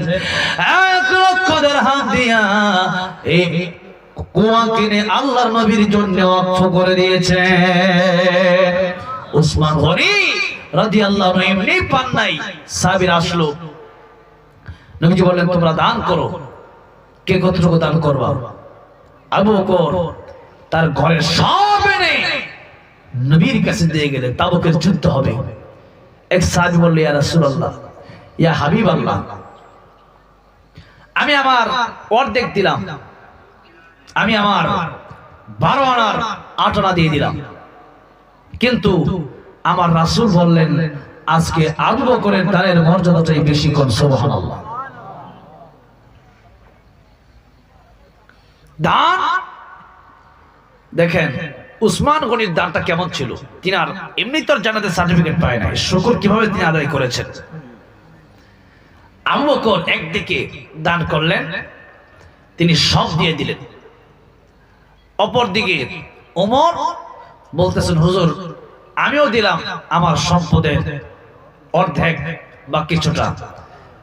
উসমান গনি রাদিয়াল্লাহু আনহু ডাক দিয়ে বলতেছেন, ইয়া রাসূলুল্লাহ, ইয়া হাবিবাল্লাহ, আপনার কত লাগবে আপনি বলেন, যত লাগবে আমি উসমান ততই দিব বলেন। সুবহানাল্লাহ। এই ছিল উসমানের দান, এই ছিল উসমানের শুকর। এবার আসুন আমি বলতেছিলাম শুকর আর সবর নিয়ে। উসমান ছিল ধনী, তিনিও জান্নাতের সার্টিফিকেট পেয়েছেন। আলী ছিলেন গরিব, তিনিও জান্নাতের সার্টিফিকেট পেয়েছেন। তিনি কেন পেলেন? তিনার ধৈর্য ছিল। আর উসমান গনি কেন পেলেন? তিনার শুকর ছিল। দুনিয়াতে মানুষ এই দুই প্রকার, কেউ হয় গরিব, কেউ হয় ধনী। যার টাকা পয়সা আছে সেই ব্যক্তি শুকর আদায় করবে, আর যার টাকা পয়সা নাই সেই ব্যক্তি আল্লাহর রাস্তায় দান করবে, সেই ব্যক্তি ধৈর্য ধারণ করবে। এখন আসেন আমরা আজকে যার টাকা পয়সা আছে, আমরা যদি এই যেটা মসজিদটা আলহামদুলিল্লাহ করা হচ্ছে, মসজিদ আল্লাহর ঘর। মসজিদ কার ঘর বলেন? আল্লাহর ঘর। নবী বলেছেন, মান বানা লিল্লাহি মাসজিদান বানাল্লাহু লাহু বাইতান ফিল জান্নাহ।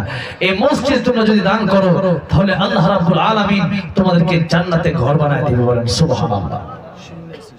এরপরে আপনাদের সবার জন্য তাবারকের ব্যবস্থা আছে ইনশাআল্লাহ, খাবারের ব্যবস্থা আছে, আপনারা সেটা নিয়ে যাবেন ইনশাআল্লাহ। এখন আপনাদেরকে আমি জিজ্ঞাসা করতে চাই, উসমান গনির মতো টাকা পয়সা আছে, টাকা পয়সা থাকার পরেও আপনি আল্লাহ নাফরমানি করলেন না, বরং শুকরিয়া আদায় করলেন, আল্লাহর ঘরে দান করবেন 10,000 টাকা, 20,000 টাকা এই মসজিদে দেওয়ার মতো, আমি মুসাফির হাতে নামটা লেখানোর মতো কোন ব্যক্তি আছে? 10,000 টাকা, 20,000 টাকা এই মসজিদের জন্য আমি দেব। মসজিদের কাজ চলছে, এই মসজিদে আপনি দেবেন, সদকায়ে জারিয়ার সওয়াব হবে। আপনার ইন্তেকাল হয়ে যাবে, কিন্তু আল্লাহ এই কবরে নামাজীদের সওয়াব পৌঁছে থাকবেন। কোন সুবহানাল্লাহ। মাদ্রাসায় দিলে পরে কোরআন তেলাওয়াতের সওয়াব আল্লাহ পৌঁছে দিয়ে থাকবেন। এই জন্য এই মসজিদে 10,000 টাকা, 20,000 টাকা কে দিবেন? একটু হাতটা ওঠান মেহেরবানি করে, প্রথমে কে দিবেন? ওই দিন কোন জায়গায় আপনার ছায়া হবে না, মাথার হাত উপরে থাকবে সূর্য, আর পায়ের নিচে থাকবে তামা, আপনি গরম সহ্য করতে পারবেন না। এই জন্য সেই দিন আরশে আজিমের নিচে ছায়া পাওয়ার আশায়, আল্লাহর রহমত পাওয়ার আশায়, নবীর হাতে হাউজে কাউসারের পানি পাওয়ার আশায় 10,000 টাকা কে দান করবেন? একটু দ্রুত হাত উঠান।